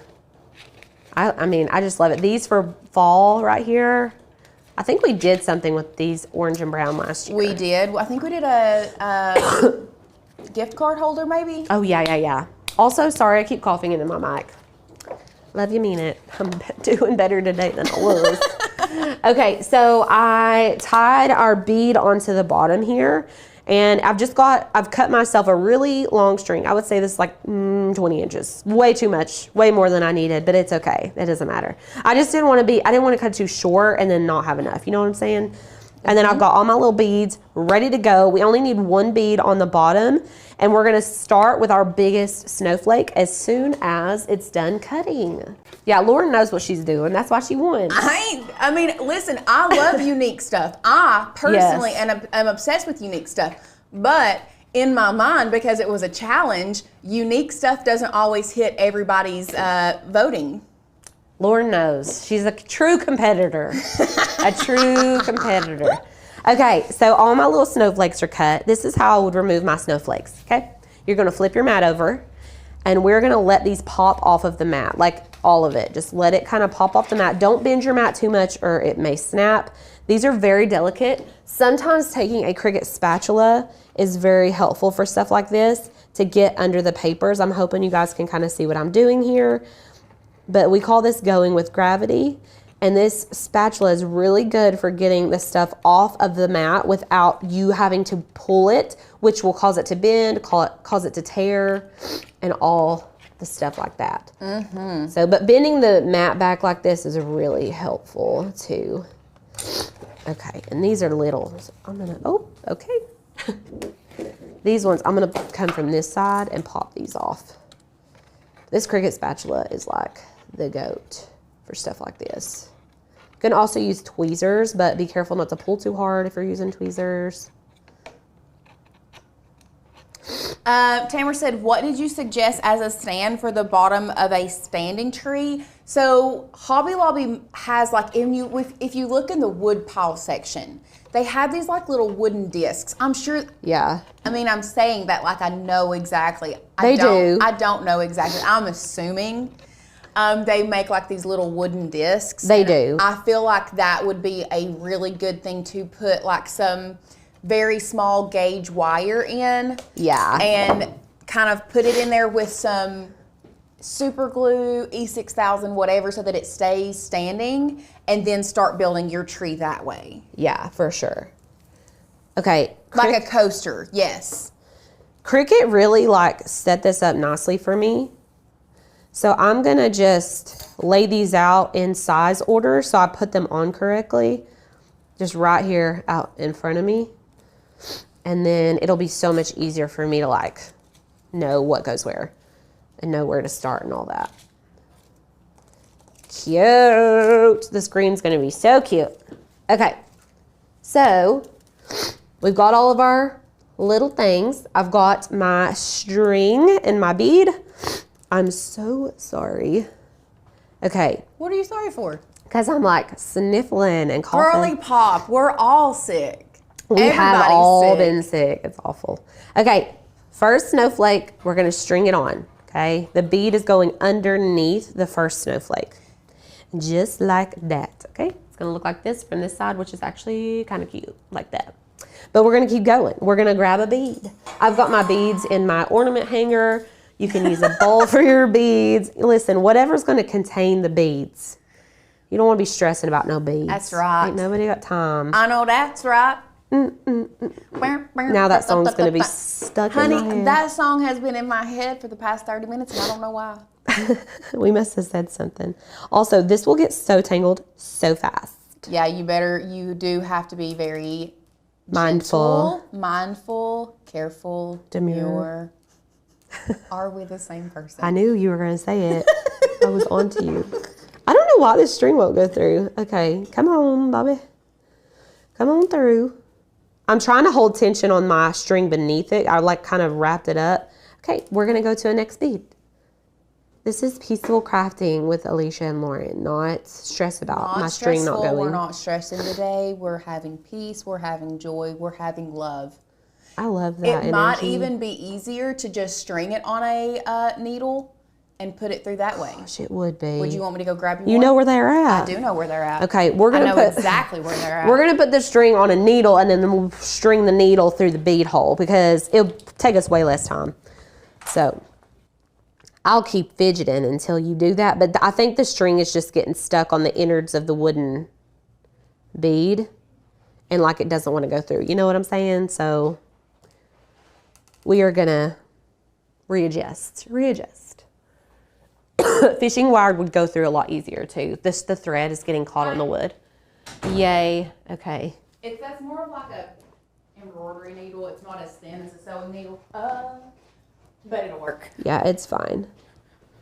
So just poke it through that little hole and I'm going to give it a tail. I know y'all just can't see what I'm doing because this is a white string and I'm so sorry.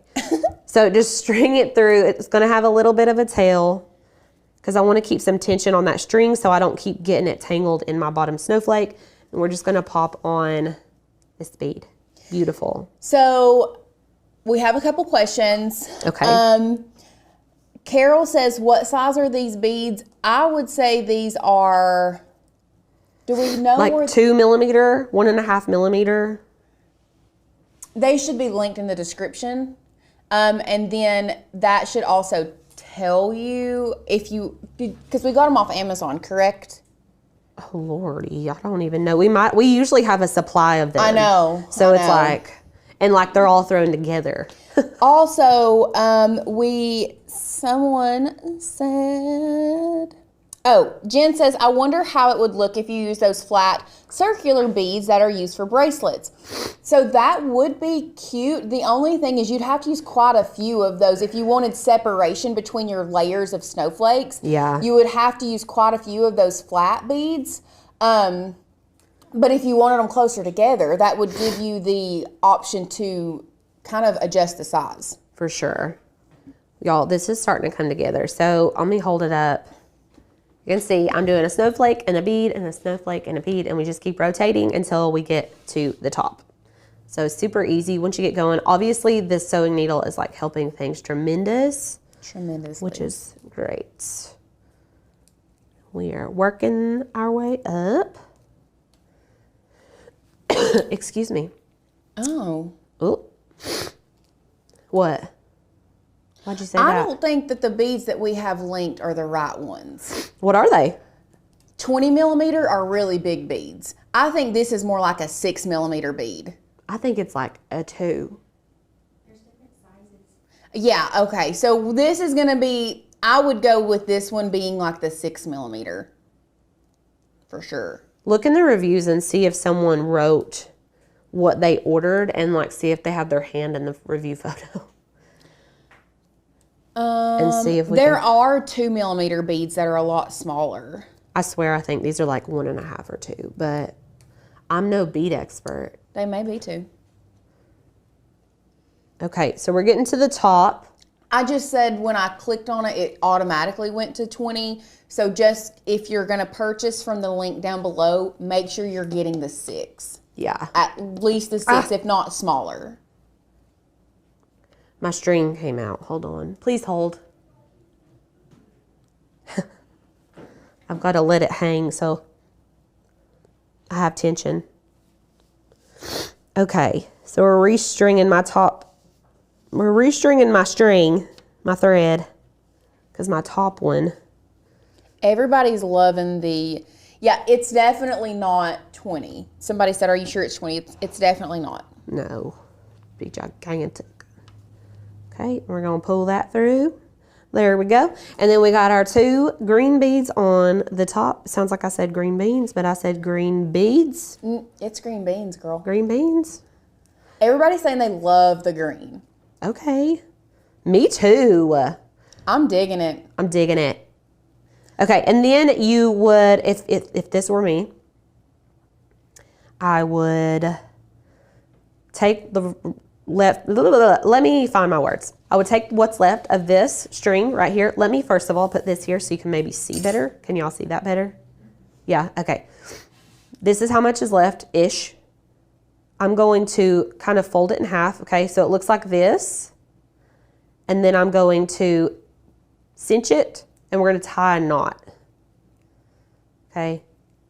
Was that a good description? I don't know. Y'all tell me. We're just making a hoop, okay? We're just making a hoop. We're making a hoop. Making a hoop. It's just And you can subtle. make it as close to the bottom or as far away from the bottom as you'd like. And if, like, that's too far away for you, it's kind of far away, you know? It's But kind you of far can away. always knot it. knot it. Yeah, like we could just fold it in half again and do the same thing and cut off the excess. So totally up to you. But as you can see, I do have a hoop here and it will hang. Let's test it out. Will it hang? Shut up, Lauren. No, you We always say this. We always say the same thing. I was thinking in my head, it will cut. It will cut. I'm going to make my hoop smaller, you guys. Don't listen to me. Because it's just too long and it won't hang correctly. Stuff. Sorry. The green is a vibe, you guys. The green is such a vibe. As it is right now, if you use sewing thread or fishing line, it is not. However, we did suggest if you wanted it to stand on its own, to use a very small gauge wire, put it in like a little wooden post. Are you ready to get crafting? Because we got a lot to do today. Let's go ahead and jump in over here. First off, let's have a moment for the project. Ooh. Look, she's cute, she's gorgeous, she's adorable. She's festive. The box, I can't. And then look how cute. I love it. It's the velvet ribbon, the textured vinyl. It's all of it together is really, really, it's just giving festive. It's giving Christmas. It's joy. It's giving joy. It's giving joy. It's giving joy. Susan loves your 70s vibe today. Oh, thanks. Thanks. I was literally just talking to Alicia about how sometimes when you are, like, I was just standing in my closet this morning and for some reason the outfit just came to me. It just came to me and it's just like, I love it when it happens like that. It just happens. Sometimes it just happens. Anyway, this is what we're going to be making today. Let's go ahead and talk about all of the supplies that you are going to need to recreate this project. So first up, you are going to need your arabesque tiles. Now, if you want these exact tiles, these came from Home Depot. Satori is the brand. You can buy them in sheets. If you all want to take a screenshot of that brand, it is also linked in that description, or not in the description. I'm so sorry. There is a link to get the supply list and the cut files for free. You do need to give us your email. It's free. You just give us your email. Not a big deal. We send it straight over to you. It is linked in the supply list. But just so you guys know, it is that Satori brand of tile. That is what the size of our cut files are actually made for this specifically. I don't think, is it Lowe's or is it Home Depot? I think you can get them at either place, you guys. No, it's very specific. Oh. I think so. Let me look. I can't. The supply list is right there. Okay. It is Lowe's. It is not Home Depot. I normally shop at Home Depot. I'm a Home Depot girl. Are you? I am. I'm a Lowe's girl. I've always been a Home Depot girl. I said I'm not always. If it's not a Home Depot, I go to Lowe's. But if I have a choice, I go to Home Depot over Lowe's. I don't know why. Maybe it's where my family worked there. Oh, yeah. I don't know. Anyway, it's Lowe's. So sorry. I misspoke. So you are going to need these tiles. We'll go back overhead. The next thing that you are going to need we can just quickly talk about the box. You are gonna need some cardstock. Like we talked yesterday, we are obsessed with Celebration Warehouse cardstock. It's the best. There truly isn't any better that we have found. It's just the bee's knees. That's all. I don't know how else to say it. It is the bee's knees. Next up, when we get into our tile, we do have a few different types of vinyl that we are using, okay? So we are, and I'll move this right here and I'll show you the difference. So we have our base, which is gonna be our red. So you're going to need 4 different types of permanent vinyl for this project, okay? We have our base, which is the red. That's just gonna be the basic arabesque shape we're gonna cut out of this red. Next, we have like this metallic green. You can see it here. Y'all, this has to be tech wrap. This has to be tech wrap. If it has that plasticky backer, yes. yeah. So this is tech wrap vinyl. It's such a yummy green. Oh, it's like one of my favorite shades of green. Goodness gracious. I love it. So I love this green. It is tech wrap vinyl. This is gonna be our second layer. Our third layer is going to be the Offset of Joy. That's just gonna be in your standard white vinyl. And then lastly is the actual word joy and this little outline of the arabesque. You are going to use or you don't have to, but we use a textured vinyl. So this specifically is Cricut Premium or Permanent Premium Vinyl. This is their textured. This is like a true yellow gold. This is like a softer gold, and this is silver. Honestly, guys, this is such a pretty vinyl. We don't use Cricut vinyl a lot, but this is gorgeous. Yeah. Like they did something right with this one. At Christmas, this is like perfect set to have, I yes. feel like. So this is what we are using. Oh yeah, you all wanted to see the nails real quick. Let's see them. I don't know if they can really even see them like on camera In the as full well. capacity. The color's really pretty, but they're like can you see it as well? it's Not delayed, really. but yeah, you can tell. You can tell a little bit. Anyway, they're like the jelly chrome cat eye nails. I love it. So other than that, we do have a piece of vellum that is going to go on the top of your box here. This just makes your box enclosed. So we are using a piece of vellum. Vellum? Here. I did say vellum. Thank you. Acetate. Acetate. Or mylar. Mylar, not vellum. Vellum is not see-through. I guess you could use vellum. It would be like semi-transparent. I don't think vellum would look as good. No. This is mylar. Yeah. I'm so confused. So sorry. Sometimes the wrong words just be coming out. Sometimes the wrong words just do come out. And then, of course, we do need some type of mat, whether it is a light grip or a standard grip. Y'all know the grip of your mat. This is a brand new light grip, so it's actually more like a used standard grip, in my opinion. And then we have our transfer tape and tape runner. And yes, this tape runner is in stock. You saw it here first. We're not using the ATG gun, guys. Tanner already had words about it. He already had words about it yesterday. Oh, he did have words about it yesterday. Yeah, he's like, well, he's salty about it. But we can't do anything because they don't make them anymore. They don't make them anymore and they don't sell them. Honestly, I don't hate this one. I don't either. I don't hate it. Scrapbook Adhesives is the name brand of this one. I'll send y'all a link real quick in the chat. Yeah. So yeah, those are all of the supplies that we are going to be using today. So with all of that being said, let's go ahead and hop over to our share screen and we are going to grab the files that we're going to be using today. Yay. So here on our share screen, this is actually our bootcamp supply list page. What you're going to do is to download this, you need to... Where's it at? At the top, top. It's the blue line of text, yeah. Right there. To download these for free if you are not a member, because if you're not, all you have to do is give us your email. You get these files for free, just FYI. When you get to this page to find all of the cut files, if you'll click this, I'll show you exactly where to find it. Here is the graphic for boot camp showing you everything we're making this week.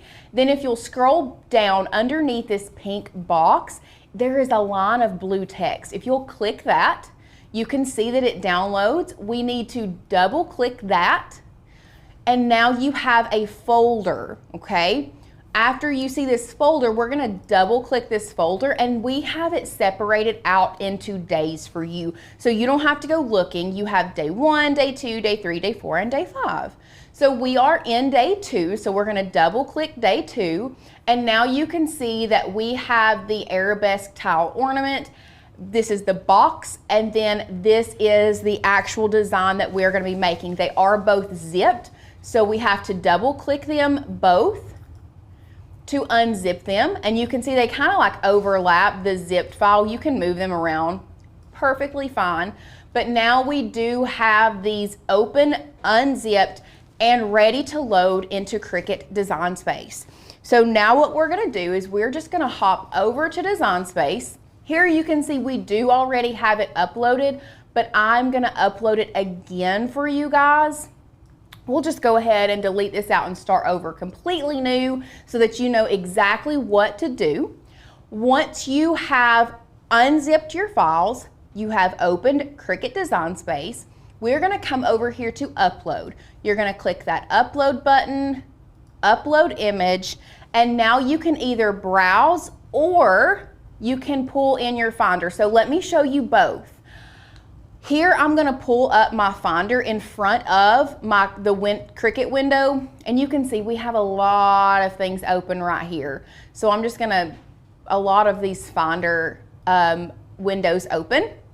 So what you're gonna do, if you pull in your Finder or your file, I think for Windows it's called like File Explorer. File Explorer. Either one, we're gonna drag and drop, and we'll start with the design. So you can see here, it's selected because it's highlighted blue. We're going to click and drag and drop. It's really that simple. So once you have done that, we are gonna upload it, and it's going to add to Canvas. Now, it does come in a little wonky.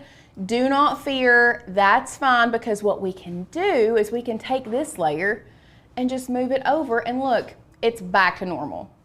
That's how simple it is. Like I said, it does come in a little off to the side, but it is in layers, so you can just move it over to make sure it looks the way that you want it. So we have our file in there. Next, we need to grab our box. So same process, we're gonna go to upload image, and this time I'm going to browse, and I'm gonna show you how you can browse and look for your files. So instead of dragging and dropping, which is what we normally like to do, if you can't figure it out, you can click this green browse. What it's gonna do is it's gonna pull up your file, I guess, Finder. What I would then do is go to your actual download section, okay? Now it looks crazy, or you can go to recents. Either one I think will work. Sometimes the reason that we personally, for us, don't always use the browse function is because it's harder to find files. So either way, if you can't find it, one thing I really think I suggest you all doing is searching. So if you just type in the first part of, well, I thought I could type in the first part of arabesque, but I guess I can't. I'm wondering what the name of the file is. Well, let me pull in my Finder, and it's arabesque tile ornament. So I have issues with the browse upload feature. That's why I always drag and drop. I know. I can never find my file. But I wanted to, oh, there it is. Okay, so I started typing in arabesque. So if you can't find it, because it does, for some reason, it's just a little bit wonky, at least for us it has been. So if you type in your file name, it's a lot easier sometimes to find it that way. So you can see here we have the arabesque tile ornament box, the SVG version. So we're just gonna select that and open it, and that's how you would go about if you are browsing. Once you have done that, we are gonna go to continue. We are going to upload this to our canvas, and y'all, that's it. We're not touching the size. If you want to touch the colors, you can do that. And how you would do that, let's say you want to try out some different colors over here on your ornament, you can click this drop down menu. That's the wrong one. This drop down menu, the Joy Arabesque Tile Ornament, drop that down and you can choose each individual layer and you can change the color without having to ungroup it. So I can even separate them so you all can see them all. They're still gonna be grouped together, but we're gonna separate these out so you can see exactly what we're doing. So this is the 4 layers. We have our base layer here, which is what we are going to put down first. Then we have our holly cutouts. That will go down next. Next, we have our Joy offset. That's what the word I was trying to find. This is the Joy offset. Yes, you can see that there are pieces cut out of the bottoms of that letter. That's really kind of just to help you guys line that up where it needs to go.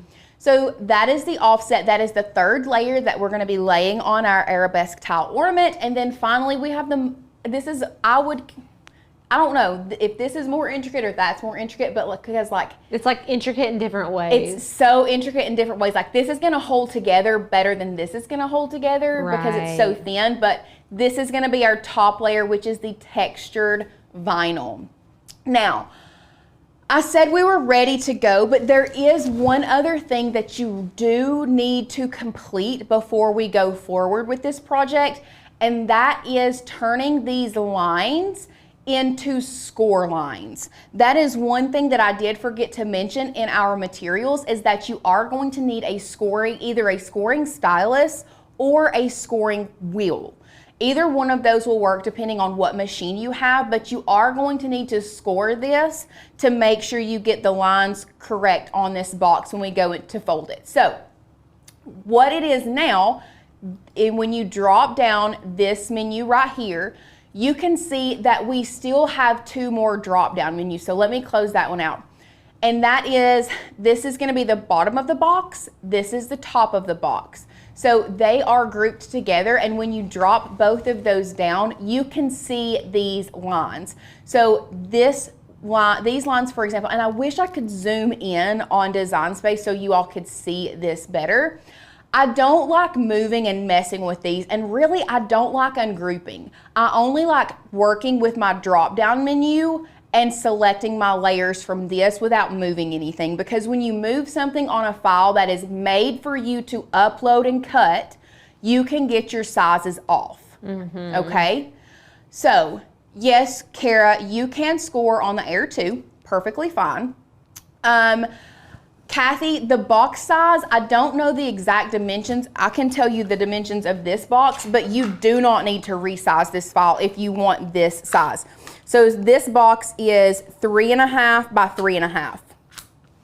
That's what the end result is you get a 3.5 by 3.5 inch square box. And it'll fit your tile perfectly if you've got the same tiles as us. And the height of the box is a little under 1 inch. It's about 3/4 of an inch.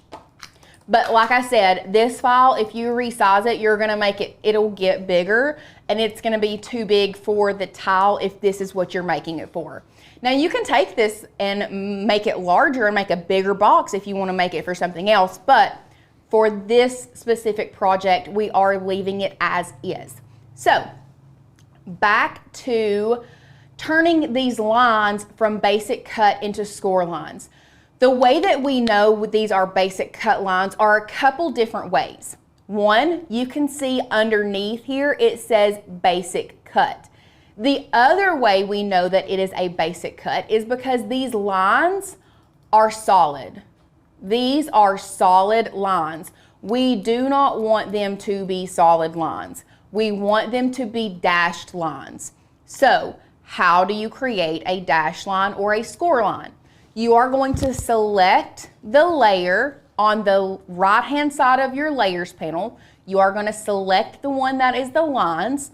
Once you see that it is selected, because it is highlighted green here, you can also see the bounding box on your canvas. Once it is highlighted, you're going to come up here to the top left corner where it says Operation, okay? drop that menu down, and then you're gonna come on down here to where it says score. Now watch what happens when I change this from a basic cut to a score line. Did you see that happen? Yes. So it went from a solid line to a dashed line. That dashed line is telling me that that is a score line. That is what we want, okay? You do not want it to be a solid line, you want it to be a dashed line. Beautiful, just like that. So once you have done that to your first, or to the bottom of the box, top of the box, whichever one you started with, your next thing is you're gonna do it, you need to do this to the top as well. So let me move this guy out of the way so you all can see what we're doing. Once again, working over here on our layers panel, and I'm gonna, let me zoom out because I keep clicking on one thing or the other. So once again, I'm gonna zoom in so you guys can see and you all can watch what happens. So once again, we know this is what it needs to look like, not this. How do we do that? We come over here to our layers panel. We make sure that all of these arrows are pointing down so we can see all of the grouped layers together. And this is the one we're working with. This is the top of the box. Currently, we can tell it is basic cut. How can we tell? Once again, because it says basic cut here, but also because it is solid lines. To turn it into a score line, once again, come up here to the top left-hand corner. Sometimes I get my left and right confused, guys, so if I say the wrong one, I'm sorry. It's my other left, or my other right. Operations panel, or operation section right here, we're gonna drop that menu down, change it from basic cut to score, and it turns it into a dash line, and now it's scored. Now, if this was not already attached to, actually it's not attached together. We do have to attach it. It's only grouped. It's only grouped. So your next step before moving forward, and this is with most all 3D projects, a lot of our 3D projects are gonna come in grouped. What is the difference between grouped and attached? Tell us. I would love to tell you. If it is grouped on the canvas together, meaning I want all of these pieces to stay together, but like once I go, all I'm just gonna say is, you're a group over there in the corner.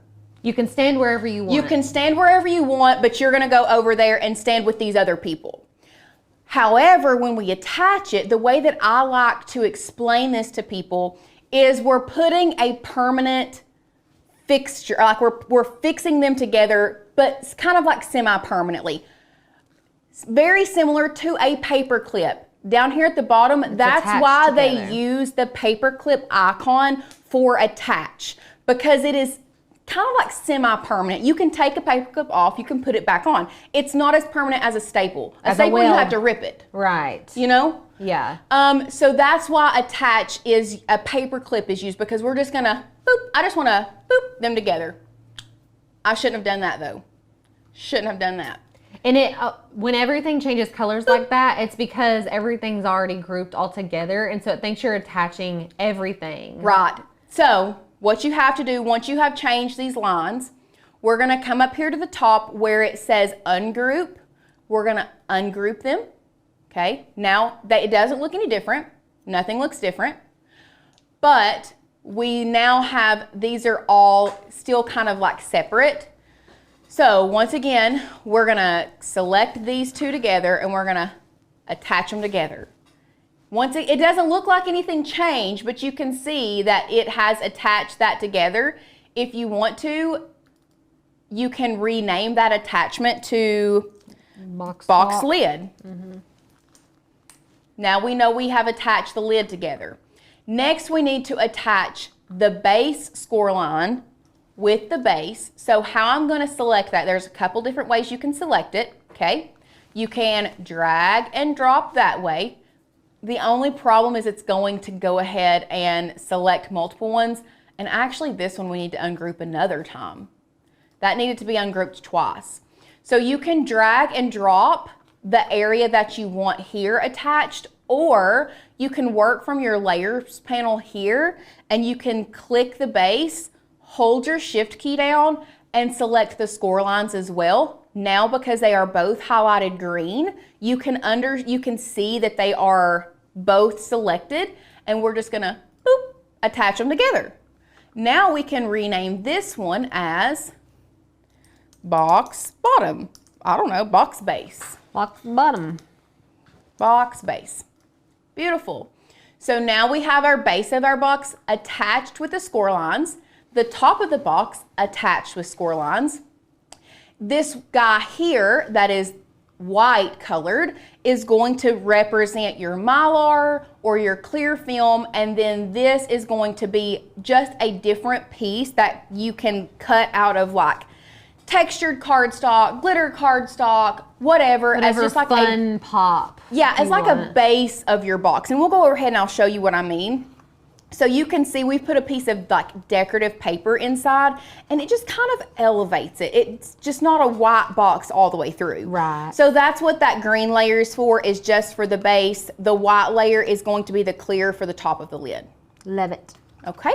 I love adding a little pop of something on the inside. Bobby says, how did I not know that you can rename like that? You learn something new every day. I'll be real honest, I don't use the rename function as much as I feel like I should. Listen, whenever I work in Illustrator a lot, I name my layers all the time, but for some reason in Design Space, I don't ever do it. I don't know what it is, but I feel like, especially after we slice, I should just go and rename something. But yes, in case you didn't know, we'll go back to our share screen to double click to rename something, even if it's a file like this one that's all grouped together. If you don't like the name of that file, you can double click it and just rename it Joy. I don't know. And then you can name all of these layers. So Easy as pie. Easy as pie. Now, with that being said, we're gonna start the process of cutting all of this stuff, because y'all, we got a lot to cut today. Lots to cut, and Lots to cut. we have a green layer on the way being weeded for you. Oh, thank you, Jesus. I don't know why, but earlier I was like, oh, we should have weeded that before we That would have been really good. That would have been good. We got it. Now we're gonna go to the make it. At this point, you can save your project if you want. We already have a project like this saved, so I'm not personally gonna save it. Don't do as I, do not do that though. Do it, save your project. I think what I want to do is I want to start with my base, and then we'll just build from there. And then after that, we will start building the box. So we're gonna start with our base layer first, and we're gonna cut this guy.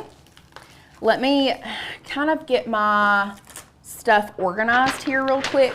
Lorraine asked, will the Joy layer be a little bumpy from the vinyl layers underneath it? Can they see that? Is that too close? I don't feel like it looks bumpy. No, it doesn't at all. It doesn't in person. I just No. wanted to make sure you guys see it as well. Yeah, it looks good. So It's perfect. there you go. Also, while she was talking, I got to thinking, like, I need to show you guys how to cut multiple colors on the same mat. Definitely. It's so much easier.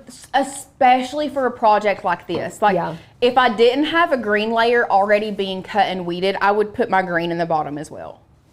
Yeah. Like, I have 4 corners for my 4 different vinyls. Exactly. So what I'm gonna do is I'm gonna show you how we're gonna do this. So we're gonna pop back over to our share screen.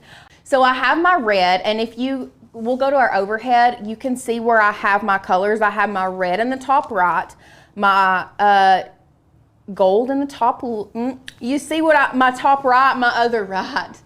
Red in the top left, gold in the top right. Left, right. Somebody that's right. come get her. Somebody come get her. And then the white in the bottom left. So what I'm gonna do is I'm back over to our share screen. We're gonna grab our gold layer.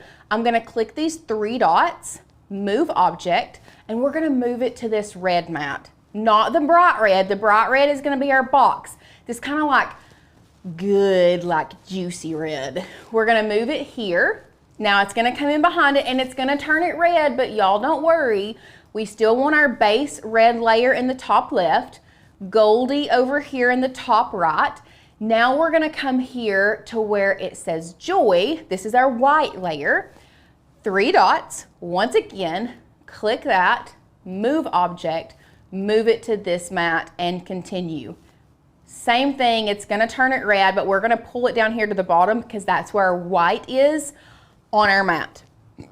Okay, are we good? So easy. So it looks like everything's being cut out of red, but you can see on the mat, like obviously we have gold, red, and white on mats. Yes. Super helpful. So once we have moved our colors or our layers to our respective corners of the mat, we're gonna go to continue. It is going to connect to our machine. Yes, Megan, I also knew when to finish that song. And we are cutting this on. Please tell me why vinyl is just not on our favorites. Like permanent vinyl? Like just permanent adhesive vinyl. There's no, because we're HTVers, I guess. Sometimes it just changes my favorites. Like it changes. Look, special delivery. Special Merry delivery. Christmas. Thank you. Appreciate it. Okay, I'm reading. What do we, it's not, what do we cut? Premium vinyl. Premium vinyl. Okay, but it's like, okay. I do permanent. Dude, there's Glossy. too much of this. They really have too many extras. There's just too much of this. We're just gonna favorite that. Let's just have one vinyl cut setting, premium vinyl. Okay, here you can see we have our beautiful green layer already cut out. Thank you, Holly. Lifesaver. So now what we're gonna do, we're gonna come over here and we're gonna load our mat locked and into our loaded. machine. Locked and loaded. Okay, so I am a weed on the mat girly. Sue me. I love it. Alicia does not, and that's fine. To I each do their own. for you guys sometimes, just to be nice. The Erica, brand, okay, is Erica, are you going to see the Eagles in the Sphere? Because if you are, oh my gosh, that would be that is epic. my dream concert. I just want to go to the Sphere though, because I just can't. I just want to see the Eagles. Actually, Yeah. I would be happy to see them anywhere. Yeah, honestly. So like, has anybody? I know somebody here has watched Legends of the Fall. No, but this is Lauren's favorite movie. It is my favorite. I know somebody in the comments has watched Legends of the Fall. Surely. It's my favorite movie. One of my favorite movies. It's definitely top 3 for me. I don't know why. I've just loved it. Any Hoosier, the reason that I brought this up is because I go around quoting the father after he has his stroke all the time. And all the time. After he has a stroke, he says, "Scrum!" And I'm like, I love that. And I say it all the time. So anyway. That's hilarious. Okay. So I have weeded everything. We were just talking while I weeded. It's not a big deal. Back to crafting. We are taking our transfer tape and we're laying it on the vinyl. Lindsay brought up my other man crush, Tom Hardy. Oh, Tom Hardy in shoot. Hold on. I mean, Venom. I don't really want to get started on all my man crushes because I have a very specific type. And me and my mom were literally just talking about this last night, I think. Yesterday, something. I don't know. Because I asked, no, it was Sunday. It was Sunday because I was watching Tennessee Titans. We were watching football. On a Monday? On a Sunday. I said Sunday. I said Sunday. Sorry. Let's do this craft so I can concentrate. So I'm layering this. We're gonna do the taco method. And I'm doing this because I'm sorry, they can't see because of my big hat in my head. Can they see this, Sadie? Okay. I'm trying my best to line this up without being over top of the tile and it's not working. But you just want to line this up as good as you can, leaving the edges enough, the same amount of space on the edges, and I'm still getting it down too far. What is wrong with me? Is it the amount of caffeine I've had today? Who knows? How much caffeine have you had? Probably about 250 milligrams. Approximately 257 milligrams of caffeine has been ingested today. Well, that one Starbucks drink that I had like a lot. Oh. Like 200 plus. Oh my. Sue me. Sue me. What, a cold brew? Did you have a cold brew? No, I had a refresher. Yeah. Corey, I did not clean the tile first. Should I have? Yeah. Did I? No. You can, I mean, listen, you can if you really, especially if you're selling these. It is going to stick a lot better if you clean it with alcohol first, but I mean, that was pretty darn good in my opinion. I love this project too because you're going to be able to reuse your transfer tape 4 times. Yes. Okay, one little thing I want to show you guys, a little trick of the trade that I have learned. If you get bubbles, do you see that? Can they see this bubble right here, Sadie? What I like to do, if you have a pen, I like to take my pen and literally just make one little tiny hole. Did y'all see that just disappear? Watch. You just poke a little hole in it. Okay, can they see this pretty good? You see this right here, there's a bubble. We're just gonna poke, move it around, take your finger, it's gone. It's gone. Like that's honestly, that's how I don't even do the wet method anymore because you cannot see where I have poked holes in this, but it's allowing that air to escape. So you can poke that hole, rub it down, and it comes right out. But that's it. Okay, so we have this. We're now gonna move on to this one. While I'm putting this on, back to what I was saying, my very specific type of men. Let's hear it. Can I guess it? Yeah. What's that? What's that old? Stop. First What's of all, that no, old no, guy? just hush for just a minute. Just hush.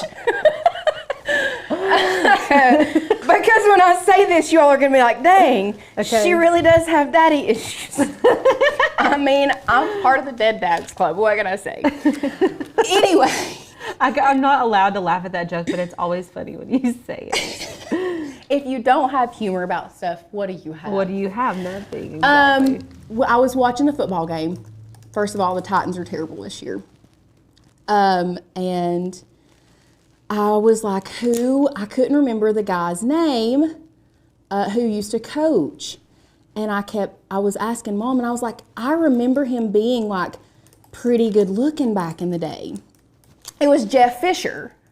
Jeff Fisher. Yes. He's like a very average. Once I looked it up, like he's not as good looking in my brain as he was, like how I thought he was back in the day. Jeffrey Todd Fisher, a voice actor? No. A Titans football player? Maybe his... Hold on. I'm looking him you up. see Former cornerback. No, he was the coach. Oh, yeah. This is him. With his mustache. Yeah. Okay, very average looking. Very. Very average Yeah. looking. And Looks like a dad. that's what I said. I said he's very average looking, whatever. But then I was like, but in my brain, he falls in the same category as Burt Reynolds, Tom Selleck, Sam Elliott. Elliott, those are my man crushes. Sam Elliott is Lauren's type to No, a T. Burt Reynolds. Okay. Burt Reynolds. They're like the same word in a different font, you know? Or is that what people say? Yeah. Same font, different word? Yeah. Okay. Burt Reynolds is my guy. My type, long hair, bad boy. Artsy. Artsy, eccentric. Yeah. My husband is not my type though. My husband is very like, he's an accountant. He's more clean cut. Like he does ride motorcycles. So maybe that's like his edginess. That's his claim to edgy fame. You know that Trey's celebrity lookalike is the Green Babe. No, that guy on that show that you sent me the picture of. Oh, he did have a lookalike on a reality show. What's the football player that's really old and he won't give it up and he plays for the Packers? Ben Roethlisberger? No, Aaron Rodgers. Oh yeah. Oh, Ben Roethlisberger plays for like the Steelers. Or played for the I don't know.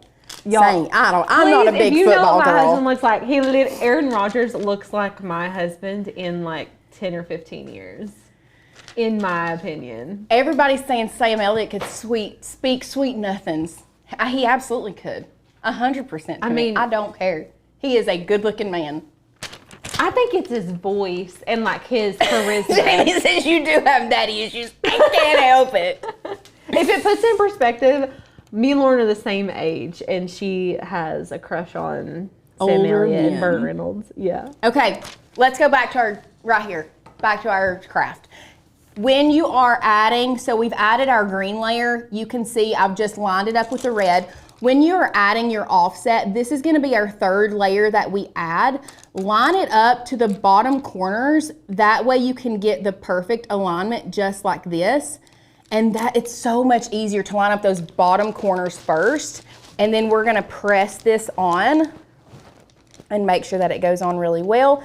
And then we'll only have one more layer left.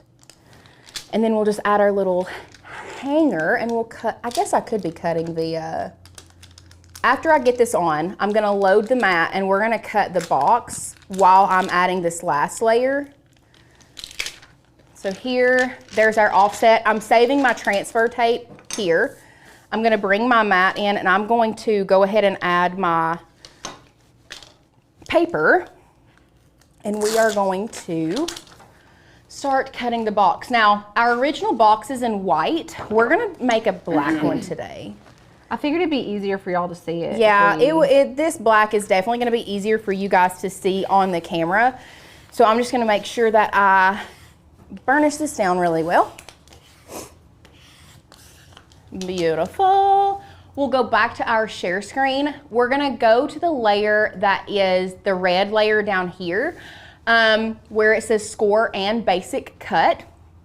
From there, we are gonna choose medium cardstock, and we are using the scoring stylus. We'll come back over here to camera 3. You can see we have our scoring stylus in clamp A ready to go.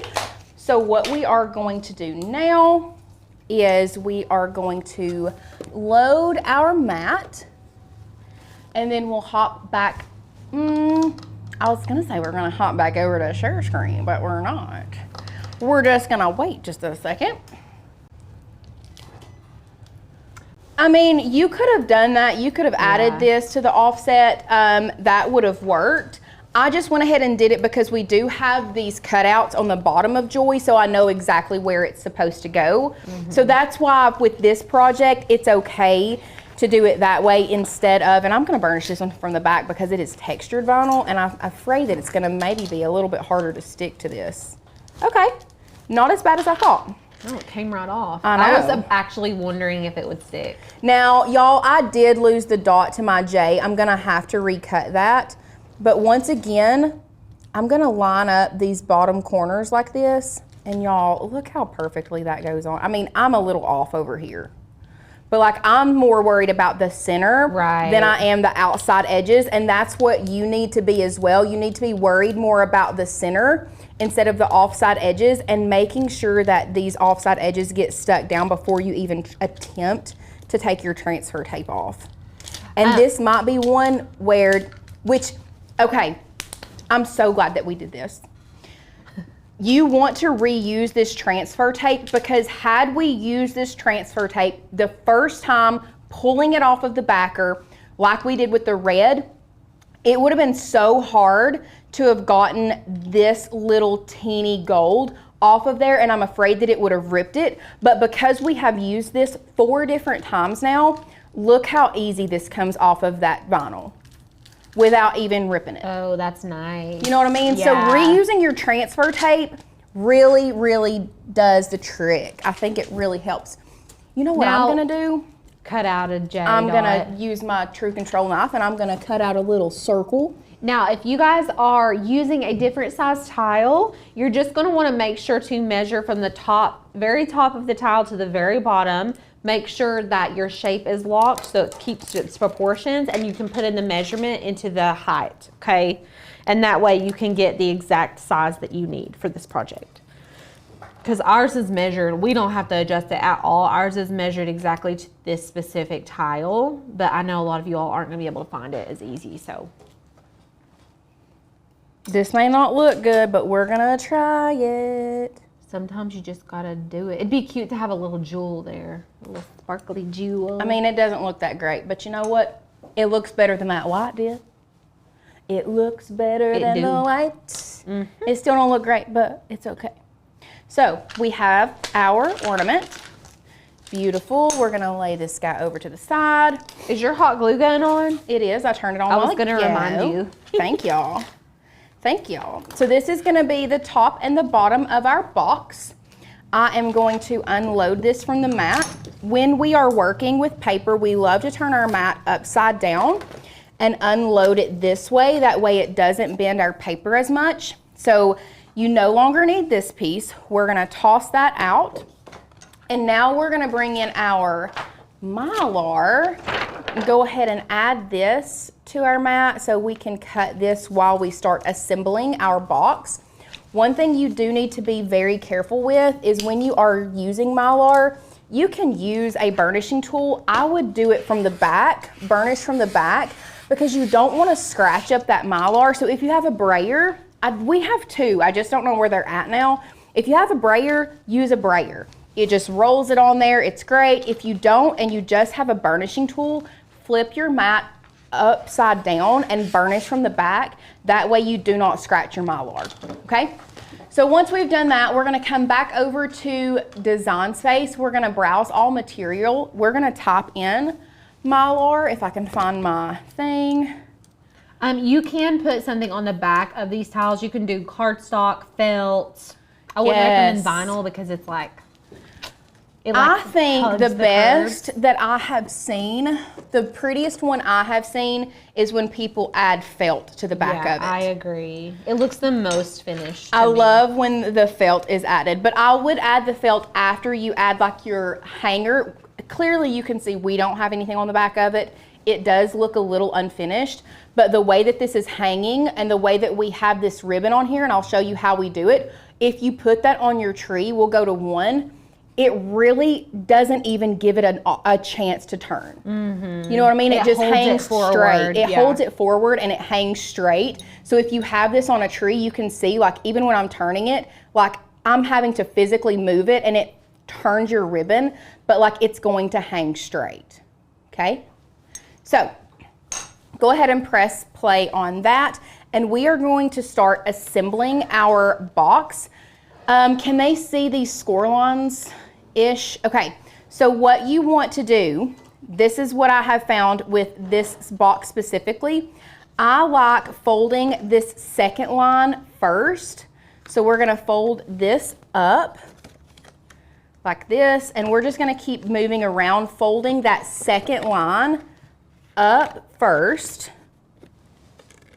like that. And I'll show you why here in just a minute, because when I first put this together, I thought, oh, well this side folds in, like I fold in each side and then I connect it with these tabs.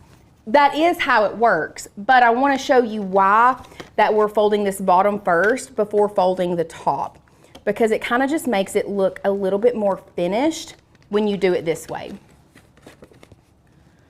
So we're just folding, folding, folding, like this. And now what I like to do is I like to fold in my tabs. So we fold this one in this way. You're just folding them all toward the center.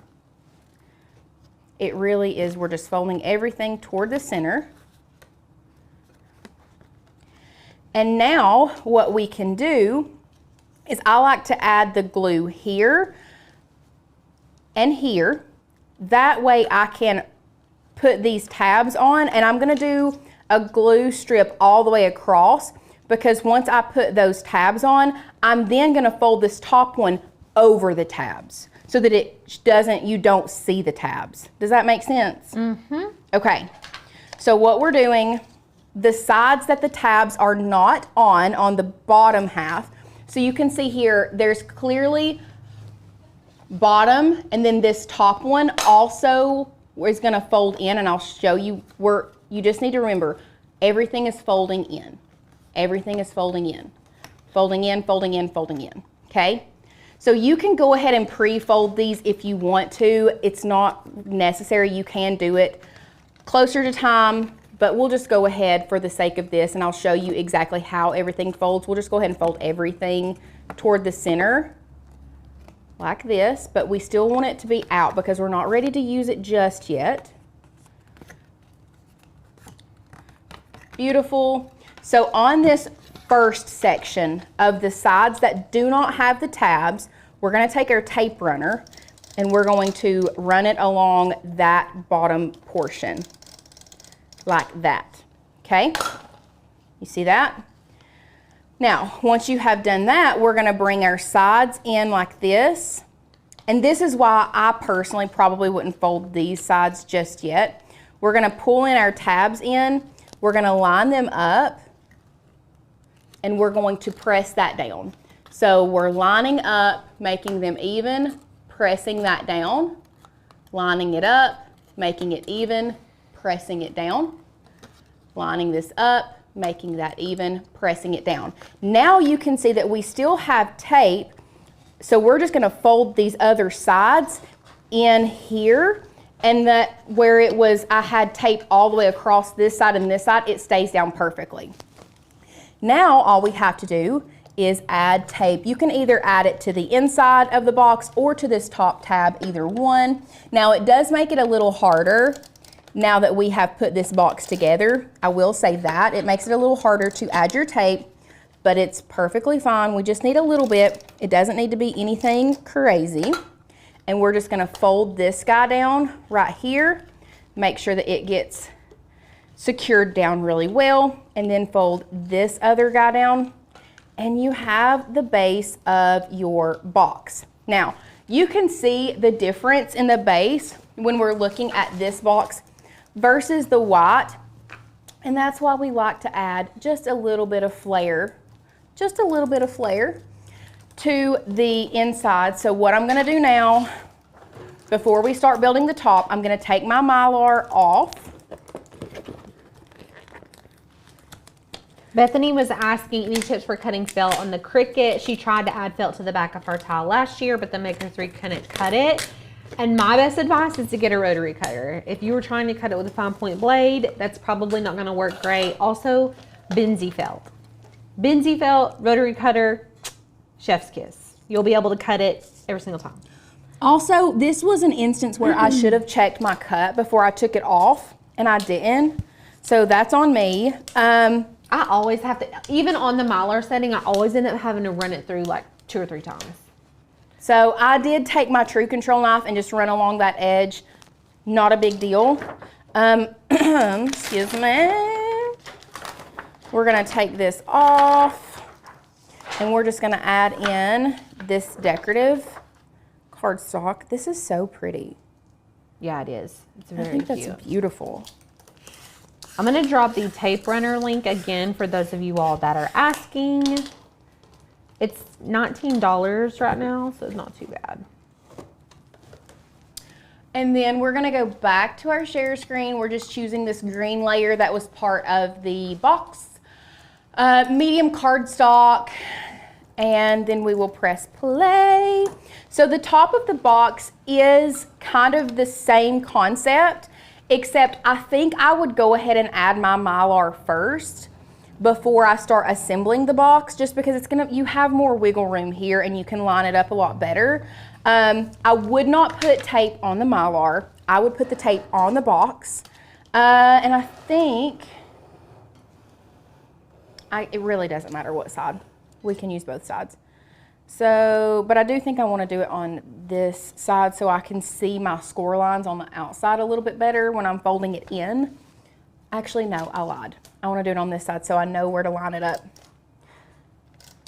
So that is definitely something that I would do, is if you're making this and you're putting the Mylar, the more I thought about it, the more I'm like, yeah, I need to add this Mylar to the side that has the score lines. That way I can line it up right. And you can see here. Some Mylars and some acetates, they all have different thicknesses. So it just depends on what you purchase. Yes. So there we go. We have our beautiful piece in there. And the same concept. We're going to be folding these in.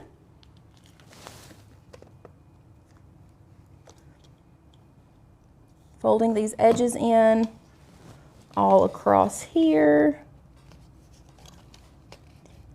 Now, if you have a bone folder, I would suggest using a bone folder to help you, especially with this. It can.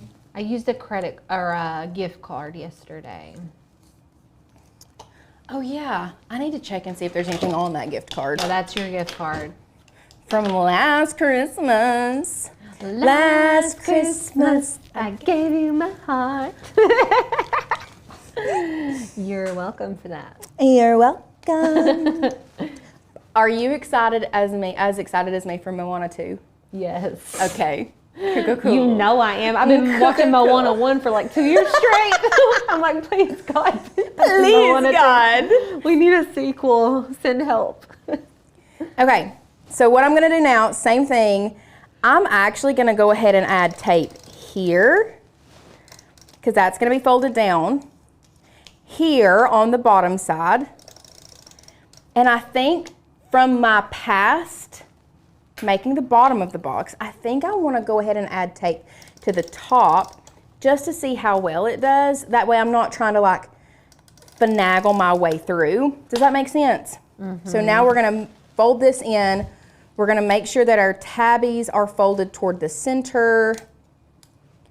And just like this. And this. And this. Now we're going to start lining them up.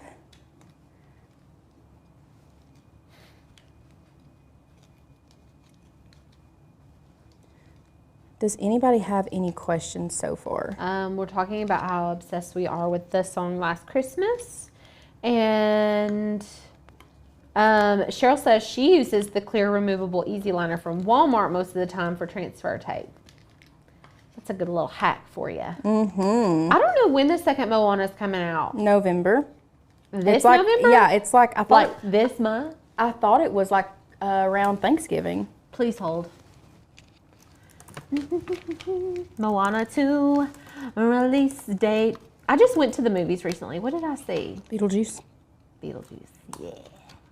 No, and then you and your mom and your sister went to see a scary movie too, as well. Did we? Yeah. Long legs. Mm-hmm. It was awful. Disappointment. Oh, Tuesday, November 26th, it looks like. Mm-hmm. Oh, I'm going to have to take Rubes. Maybe Georgie, too, if she's feeling... No, Georgia is not a movie girl. Ruby, on the other hand, she loves a movie. That girl has sat through a movie her entire life since she was a baby. She is a movie watcher. I love that. Georgia, she could give a crap. She don't even want to watch Miss Rachel. She's like, I don't like you. No, too. thank you. Not really into that. Not really feeling that. So you guys, these projects we're doing all week, nobody's required to create them at all. You are entered to win the giveaways no matter if you could just comment. You don't have to make the projects. We want you to make them because we want you to, yeah. But I've seen a couple people say like, when do we need to post these? And like, how fast do we have to get them done? You don't have to. You don't have to. Nope. If you want to be entered to win, you just need to leave a comment. Time out. We picked a winner. We just haven't announced it. Okay, so what I'm doing, you can see I put my little pretty little cardstock. I just put some adhesive on the back of it, stuck it in the bottom of my box. Beautiful, I love it. Gorgeous, she's gorgeous. Ribbon. We're using a velvet ribbon from Dollar Tree. Love it. We did cut it in half. This is too thick. Too thick, okay? That good. We've just been having so much fun. We've just been Sometimes having it's like fun. we've been doing it forever, but like now. I don't feel like we've been doing this forever. No, this is a fun. This has been fun really time. fun. I like when we talk about non-craft related things sometimes too. I don't know, some of you guys don't like that, but some of y'all love it. So I'm just adding my glue first. I meant to tell you guys how I was going to do this. Do you see how it's kind of to the side? You want to keep that velvet in the front. So glue down, left or right, it doesn't matter, but you do want to glue it diagonally. You can see here. And we're just going to flip it this way so that we have a loop. We can still see the velvet on the outside. Do y'all see that? Mm-hmm. And now we're just going to plop some glue down on top of this right here. And we're going to put that down there. And now, ouch, that was hot. Very hot. We have our beautiful ornament. Gorgina, Bobina. I love it. I want to see it in the black. I love. We'll have to tuck the tail. I know. Give me a second. I'm going to have to tuck this tail. Like that. And look how perfect that fits in there without resizing. I love it. Look at that. Look at that. Would you just look at it? Would you look at it? So cute. Yes. Let me see. Lauren, tell us about our project we're making today. So the project that we're going to be making today is one that we have pretty much set this up for you. All you have to do is go in there and put the name that you need. And y'all, I think you're going to be super, super impressed with how easy this is and how much this truly is going to elevate. I think these would be, you're talking about gift tags. Oh, I love We have these as ornaments, but those as gift tags. That would be money. I'm telling you. That'd be money right there. Absolutely. Ooh. Absolutely. So if you want to up your game, whether you are creating these as ornaments or if you want to make them as stocking tags, gift tags, so many things you can do with that. So if we're ready, you want to go ahead and get started? Let's dive in. Let's go. Hi, hello.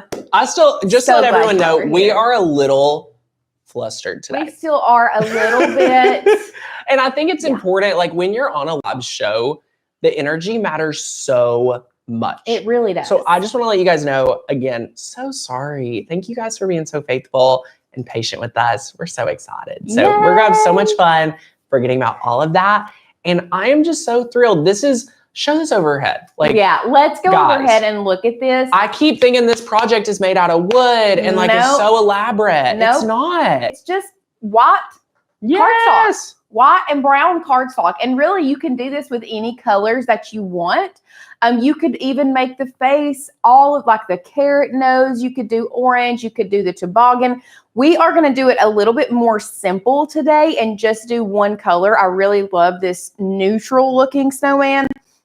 So this is what we're going to do today. Like I said, super, super easy. What you're going to need to get started to create this is, of course, you're going to need a mat. We have a light grip mat today. You know us, we like to switch between a light grip mat, a standard grip, whichever one feels like it's not going to tear your cardstock. Yes. Really is the mat to go with. Next up, we do have some ribbon. This is just your standard silk ribbon, nothing really special. That's going to be sandwiched in between two pieces of cardstock. You can see that we've cut that out twice. So this is going to be sandwiched, your ribbon's going to be sandwiched in between those two pieces. Next, we do have some foam tape. Now, I'm pretty sure this came from the Dollar Tree. This is just really thin. I do like this for projects like this because I can take this and really maneuver it around my project and not have to cut it as much. So we do have some foam tape, and that's just to give it that 3D effect. It's not a large gap. It's just a pretty small gap. So that's why we're using this small foam tape. But we are using that to sandwich these two pieces together. And then finally, we have our cardstock. Now, if you've been around this channel for a while, you know that Celebration Warehouse cardstock is our absolute go-to cardstock. It is our favorite. Yes, we love it. It cuts like butter. It never gives us an issue. So if you want to head over to the Celebration Warehouse website, it should be linked down below for you. You can grab you some cardstock to stock up for this holiday season because y'all, I'm telling you, and honestly, if you're grabbing cardstock from them, first of all, and you like glitter, grab their red glitter. It's phenomenal. It's my favorite. I think that there is no other better red shed-free glitter out there. And I don't even like the color red that much. Right. But it's gorgeous. Plus, you need to use code MGL for 20% off. So good. Now, I will say this. That code is not stackable if she does have a sale going on. But if there is not a sale going on, make sure to use code MGL for 20% off. Now, the last thing that we're going to need, and I knew I was going to get hot, the last thing that you are going to need, and we'll go back overhead if we're not, is your craft glue. I know we have a lot of friends here that love the Barely There art. Y'all just use your favorite craft glue. Our favorite, we go back and forth between these two. We've always been a huge supporter of the Zig pen. I do love this two-way glue. The it's Zig amazing. pen has been faithful to me since 2010. Not that I've been using the same one, but the company. I mean, if this Zig pen was 14 years old, I was gonna say absolutely. Yeah. Absolutely. And the other kind that we do like is this super tight. Now, once again, we were talking about Celebration Warehouse. The owner of Celebration Warehouse is none other than Miss Ashley Falco herself. She helped them create this precision craft glue. It's really good. It's really good. It even has like a little needle in the lid that goes down into that precision tip so that it doesn't dry it out. So we go back and forth between these two. We really like them for different reasons, but these are two of our favorite craft glues. Okay. Love it.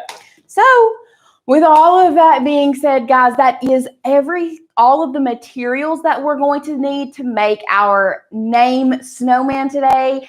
So with that being said, Not much at all. Not much at all. No. I mean, the only other thing that I didn't touch on, I have my hot glue gun on right now just because sometimes it's easier to quickly glue down the ribbon instead of having to wait for the adhesive to dry. Yeah. Just to use a little dollop of hot glue on that ribbon.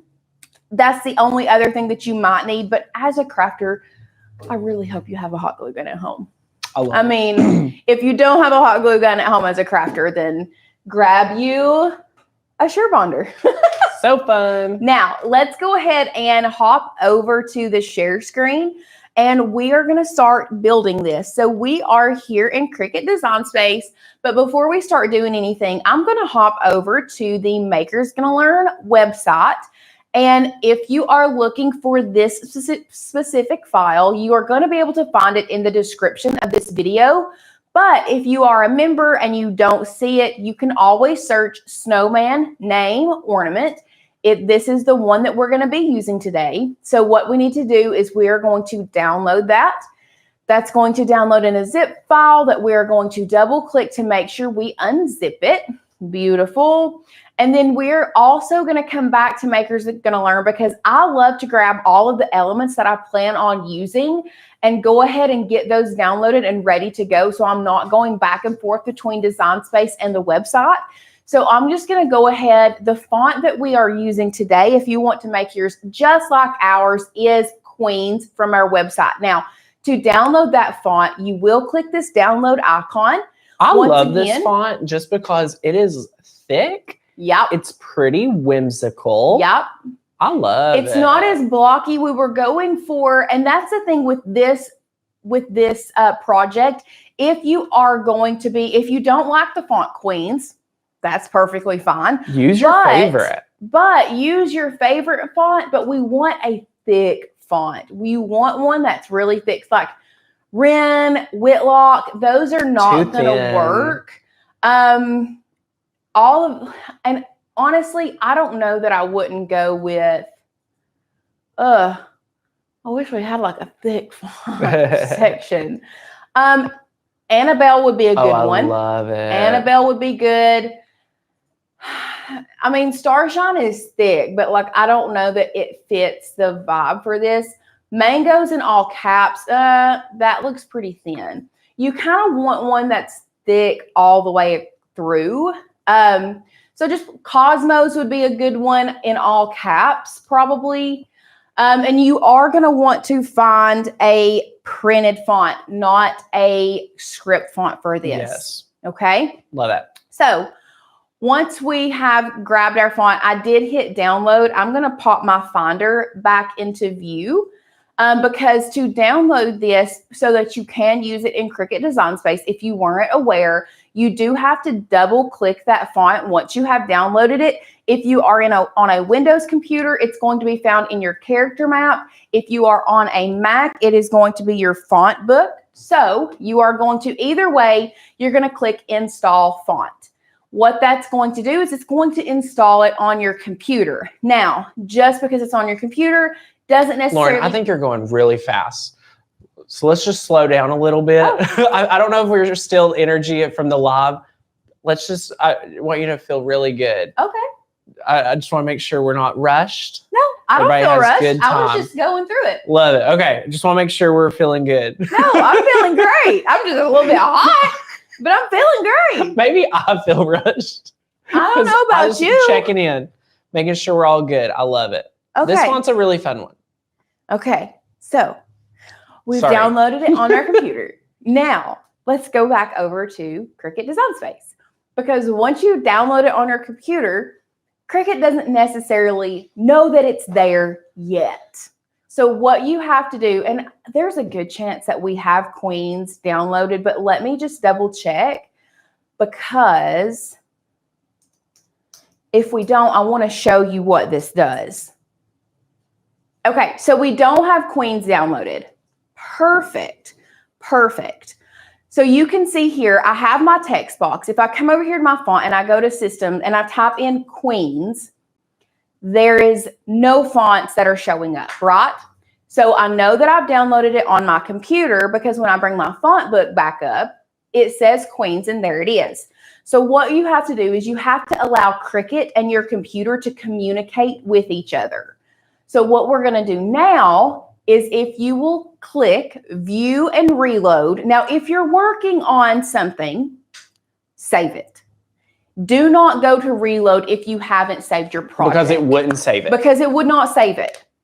That's scary. We're working on a blank canvas, so we can go to View and Reload. If this was not a blank canvas, I would click Save and then Reload. But this is another reason why I like to download everything that I need first before I start the actual process of designing. So good. Now that we've done that, we're going to click Reload.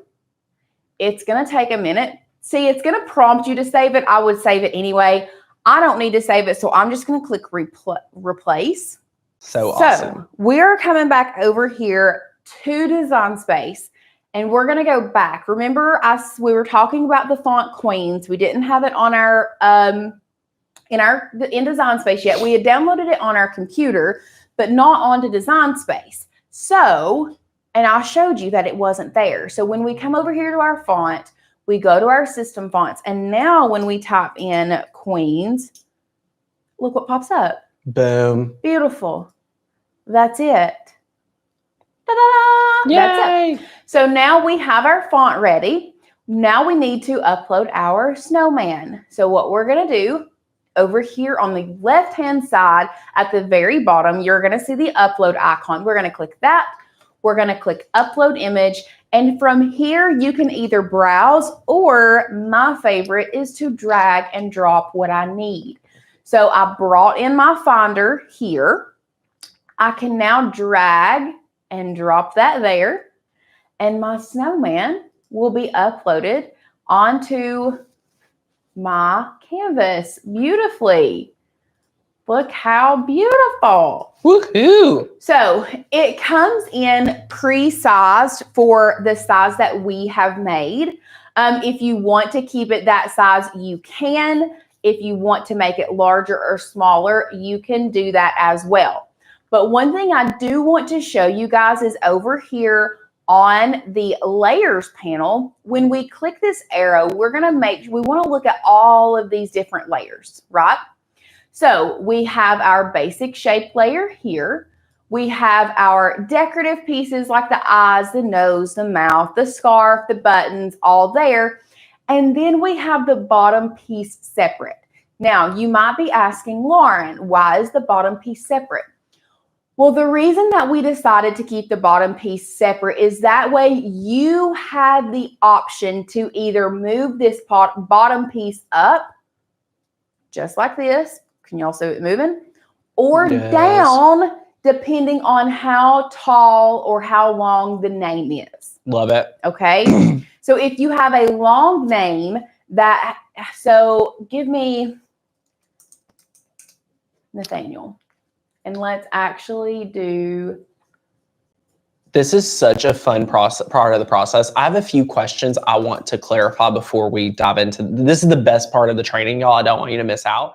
Because I wanted to talk about why it is so important that this bottom piece, although still grouped together, is separate from our top piece without having to duplicate, contour, and all of that stuff. We don't want to do that because you can see here, if you have a longer name, Nathaniel is a great one.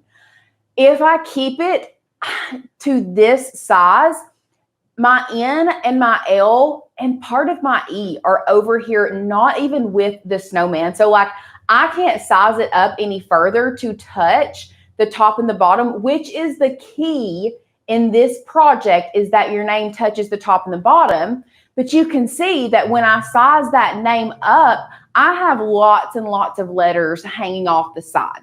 So what we must do, and why it is so important that this bottom piece is separate, is because once you have your name typed out, you are going to have to size it down so that the first letter and the last letter fit within your snowman. And you want to use the top as your base. So we'll size this on down, and you're probably going to have to zoom in, and that's fine. I like that you're giving a more complex name. Yes. Like as the example, just so for anyone with a Elizabeth or like just a really, really long name, this will be perfect. Yes. So you want to make sure that and we'll zoom in even more. You can see here, these letters fit within this parameter. So your next step, and what I'm going to do, I'm actually going to bring this one to the front so that we can see here. You can see that all of my letters are barely touching the top, but they are touching. That is extremely important. All of your letters, the tops of all of your letters must touch the top of the snowman. Now, because of this, you're more than likely going to have to do the name in all caps. There is not going to be a way. So let's take this name. Let's duplicate it. Let me actually just retype it out. So if it was all lower cases, yes, it's smaller. We could make it bigger. But look what happens. Let me just hide this for a minute. Look what happens. We have the N. If I get to the N to where the I touches, the T and the H touch, but the A doesn't. Neither does the E or the N. And it just doesn't look right. In other words, it's not the vibe, y'all. It's not the vibe. And plus it won't logistically work. Logistically, you need all of your letters touching both the top and the bottom. Love it. Yes. So you need your letters touching the top and the bottom, which is why we're doing it in all caps. Now, back to why I was talking about this bottom piece, why it's so important. Now what we can do is we can move this bottom piece up, and I can actually make this bottom piece larger if I need to. Smart. And I can get it to touch our name. You can see here, I kind of could use it a little bit larger just to make sure we cover the L. And there you go. Now we're just going to weld that right on up. Well, we ain't doing that. I'm glad you said that, because that's what we're leaving behind. Weld, we're no longer doing weld. Weld is out of the picture. We don't like weld. Cricut said we don't like weld, so we said we don't like weld. Cricut said we don't like weld, so we don't like weld. Love it. What we're going to do now, and you can zoom out and check it, make sure it looks good. This might be an instance, I will say this. Let me just say this really quickly. This may be an instance where I normally say we're not stretching a name, but if you have to, and especially with this font, why did it just do that? Why did it just do that to me? Here, let me just show you. With this font, I normally don't. Are you kidding me? Cricut, what are you doing? I wanted to stretch it, but whatever. We don't. I think you would We have to. normally don't. But So, well, have you converted it so it's not a text box? You would need to make it. Yeah, that would be the secret. If you want to stretch it, you've got to turn it. You pretty much have to like weld it. we're not doing it. Okay. We're just leaving it like this. If you want to go through the process to stretch this font, I give you permission to stretch it. I'm talking like centimeters. If you want to make it just a little bit taller with this font, I think it would be okay. Most of the time, I'm going to tell you that's a cardinal sin, but this time it's okay. Now, before we go and to our next function, what we're going to do next, our next step, we are going to need to make sure that the bottom, you can see, is touching or behind part of this name, just like the top. Are we all on the same page? Are we good? Love it. Okay. Now what we're going to do, we are going to select our top and our bottom and our name. We are not going to select this part. You see this brown part right here, the eyes, the scarf, we're not selecting it. It would take away our snowman. It would take away the snowman. We are literally just selecting the top and the bottom and the name. Once you have done that, we are going to go to combine and we are going to unite. Now, do you see what just happened? You're probably thinking, oh my gosh, my Lauren, project where did it go? go? Where did it go? Don't worry. That's what I would say. Each right. Where'd it go? Hold on. There. Oh my gosh, There it is. Carol, my son's name's Braden too. It just popped right back. Love All it it. did is that when we united that Nathaniel to the snowman, it put it in the front and it put our cutouts in the back. So you might be thinking, oh, that's all I have to do? Very close, but not quite. One other thing that we really need to do now is once you have done that, you need to duplicate that layer. So we need to duplicate this layer, and that's going to be our back layer. Now, the thing that I love about Unite, and the reason that we are getting rid of weld and just using Unite, is because y'all, if you feel like that these are too close. So for example, after I've welded this, I'm thinking, man, that Nathaniel's, I mean, I can read it, but like, did I get it too close? Should I redo it? What you can do. Well, listen, Lauren, I'm going to use this honestly, probably as my gift tag this year. What if I just need to add someone else's name? I'm so glad that you asked. Like, what if I need to change it? I've already cut Nathaniel's out. I want to do something different. You're done with Nathaniel's. You're ready to go to the next one. Now, if you had done weld and then gone out of Cricut Design Space, you can't hit that back button anymore. Right. But let me show you. Let me just show you. Used to, we'll do this. Let's go to save. We'll save our project. Oh, Lauren's project, snowman, tag, save. Okay. So like right now, I can hit this back button till I'm blue in the face. You know what I mean? I can keep on hitting back button, but if I, let's say, reload Cricut Design Space, or I go out and replace this, I can't hit that back button anymore. Right. But this right here is why I wanted to show you why it's so important that we go from using weld to using Unite, is because now that I've reopened Cricut Design Space, maybe you spent one night cutting Nathaniel's name tags for his present, and now you're moving on to the next. And you're like, oh, darn, Cricut exited out for me. But I was forward thinking, and look, I can just undo that Unite. Yes. Used to, So you good. couldn't do that. So good. And now what you can do is come in here and change the name. Love it. I mean, it's just really that simple. So awesome. Yes. So awesome. So now I'm just going to move this down just a hair. You can still see it's still touching. I'm going to come back in here, grab these 3 layers, come back to combine and unite them back. And there we go. We're still touching in lots of different places, but I do feel like that this allows for me to kind of read the name just a little bit better.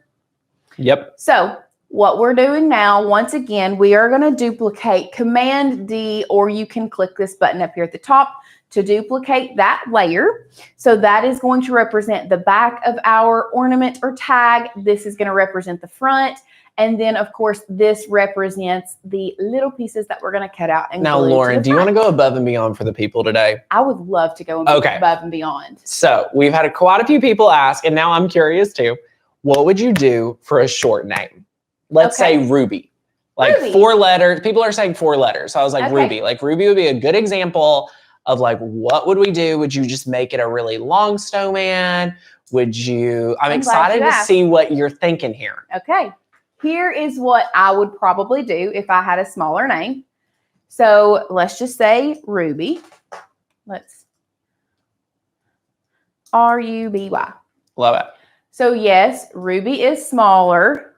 We can make it large. So first thing that I would do is I would probably scale it up about like this. I don't know that I would go much more than that, just because it will start looking a little less proportionate. Oh, that looks so good. But if you wanted to, I mean, you could get, I don't know. I kind of honestly might just leave it like this. It looks way better than I envisioned before. That's kind of why I was like, oh, I kind of want to see what that looks like. So a 4-letter word, even if it was only 3 letters, like I think it would still look really good. But what you can do, if it looks like a skinny snowman. Well, let's do this. Let's do undo unite. What you could do is with your letter spacing, you could space your letters out a little bit more like this to take up a little bit more room. Love it. I think would be super cute. If it's still too small and you don't like that, what I was thinking personally is let's just come back over here. Where you go add like a tree or something? I was going to see if I could find like a little snowflake. Ooh. Like to the first Heck, or the front yeah, or the last snowflake. Y'all, get your snowflakes out. Let's go back to our cut files. So I'll good. type in snowflake and let's find us a really good snowflake. Yes. Pop in that coupon code 750F. Any of you guys have questions, our customer care team, they're there to like serve you. Like it's their Super Bowl too. So you can go ahead and email us hi@makersgonna.com all your questions. And welcome all new members. So excited. So excited. And we're adding that extension link. So if you're watching later, if you want to extend your membership, you don't have to email customer care. It will be on the Black Friday deals page. I just let you know. So, yes, Lauren. And then you can size the Ruby down. I could size Ruby down if I wanted to. Or just leave that one snowflake. But I kind of just want to see what this looks like united together. Love it. I mean, love it. So many different things you could do. Okay, so you all have options. You're not eliminated if you have a short name. No. That's what I wanted to just show y'all. Thank you, Lauren, for going. I will say this. And this is just because I do think if I were doing, if it was a short name, let's say we sized it down even more if you wanted to. I still think that if you add, let's say somebody said adding 2 snowflakes, if that's what you want to do, that's great. Honestly, I think I would just do. Well, think about it. The Cricuts go cut that snowflake. Yeah. And it would be too small. It's just going to be too much. Yeah. So I think. Oh, it's actually not that great with 2. I thought it would look better. No, with 2, I'll show you when it's united. It doesn't. It looks fine. Here's the thing, Lauren. I don't even know it's a snowflake. I just feel like utilizing your line spacing is going to be the key, in my opinion. Yes. In my humble opinion, I feel like sizing your name up, number 1, that's way too big. Sizing it up, moving this down, see how it still looks very proportionate. You can even make this smaller if you wanted to. Like we could make this name, like you could make the top name fit all of that. And then like really and truly, look right here. This doesn't look bad at all. So good. This is still, I would still even size this down a little bit more. Love it. But this is why we made the top and bottom separate because look, even that looks really good. Yeah, I love it. And that's someone asked if we should do brackets. I actually don't love the idea of brackets. I would rather it be open. What do you mean brackets? Like it, and just doing like rectangles on the side just to keep it. I don't think that's needed either. So good. Okay, let's get back to Nathaniel because that one we're ready. Great.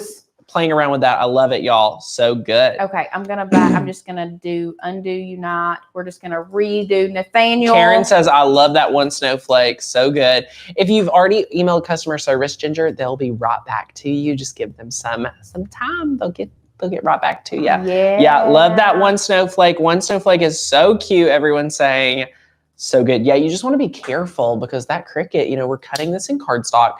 So you have to be ready for the Cricut to cut it. So this is the time, you know, this is our Super Bowl. Like we said, be sure to change out your blades, sharpen them up, clean them up, things like that. If you are like, Tanner, I have to get my hands on a trilogy. We have 100 spots available today. So you want to act fast.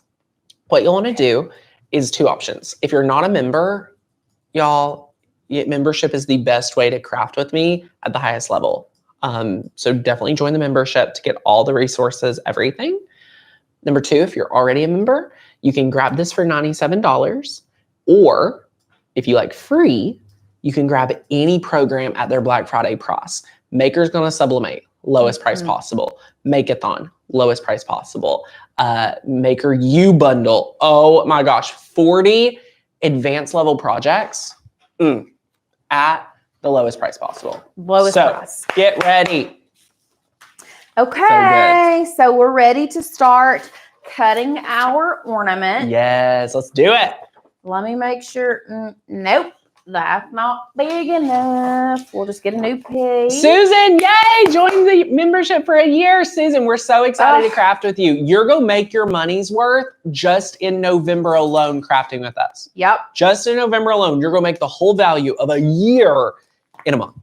Like, it's going to be so much fun. Get ready, y'all. We have boot camp coming. And at the end of this live, I'm going to share something super crazy that you're going to want to get ready for this month too. So yeah, I'm not going to tell you what it is, but I'm going to give you more details on what you need to do. So super good. Love it. Love it. Lauren, what size is your ornament this year for this project? I didn't size it. I just went with it. I don't know. It could be extra large, like my little Halloween tag was. I don't know. This one on our table comes to about 5.5 inches. It's a good size, actually. I think this one is a little over 6, so it's fine. Beautiful. Great. Beautiful, beautiful. So we are using our Explorer series machine today, medium cardstock, and we are going to run this through. You all are not going to be able to see the Cricut cut. We're not using gold cardstock, right? No glitter? No. Just regular. Yeah, you could use glitter. That would be fun. Yes, so good. And there it goes. Oh, no. I think I saved it. Oh, no. Our snowman on the backside might just be a little deformed, but maybe not. I don't know. We're rolling with it today. I think I saved it. I think my babysitting helped. I'm not going to lie. So good. So good. It did. It did. No way. Yay. Look at that. Love it, love it, love it. And look how easy that came, like that cut. Also, if you're not using your little scraper tool to scrape stuff off your mat, I'm telling you, it's so great. Where it's at. Okay, we're going to, once again, my burnishing tool, but Lauren's getting a little crazy. I'm offering to go get you another mat. Nope. You already had one scare. No, it's good. At this point, she's doing it for, I don't want to say spot, but risk for fun. It for the biscuit. Oh my gosh, I love Cricut. That's the only reason why I call them out. Like I tell my wife, I only call her out to call her up. That's what you have to do. That's what you have to do. Oh, so fun. It's uncomfortable being called out to be called up at first, but once you get used to it, it's nice.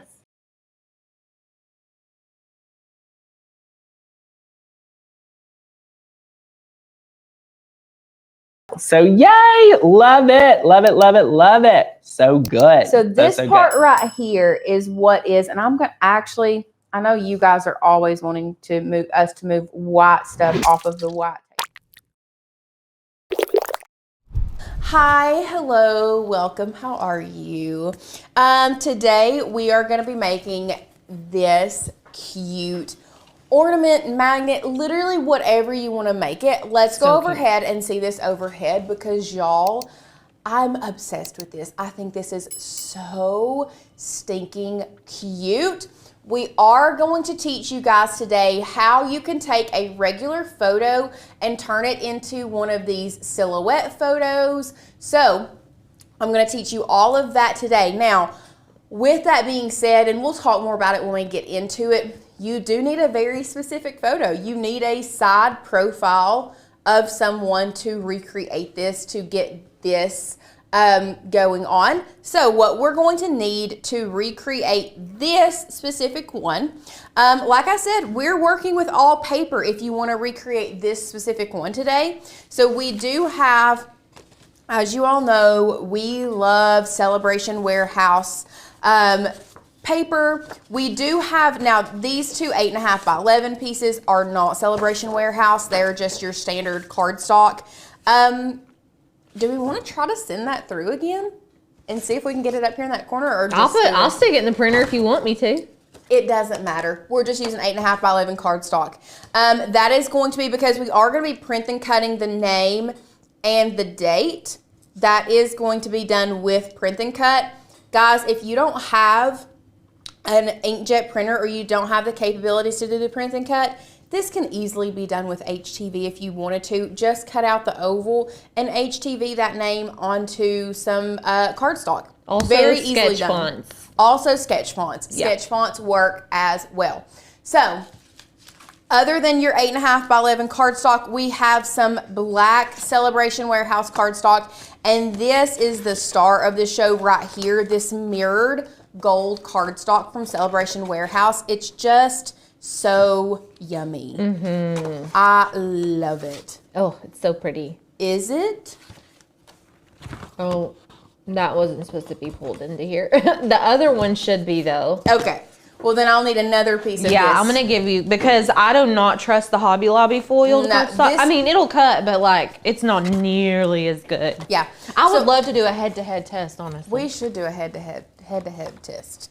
So, with all of that being said, we have our black, we have our gold, we have our print and cut ready cardstock. We do have some foam tape, guys. This is the Dollar Tree foam tape. Very cheap, inexpensive. We love it. Now, I was talking about the different frames that you can purchase that we have done. And Alicia, while you're out there, if you'll run and grab the other silhouette frame. Is it on your desk, Sadie? This one? Yeah, go grab that other frame where we did the face with the actual frame so we can show them this one. Okay. So these frames we purchased from Amazon. And you can recreate this using these frames. They are going to be heavier, so it's just depending on if you are wanting to make a very lightweight ornament. Heavy, they're not super heavy, but they are a little bit more heavy. I also brought this. Okay. For our print-on-demand peeps. And this is what it looks like if you use the frame. So we have Colton's here, Carson's here. You can see the difference.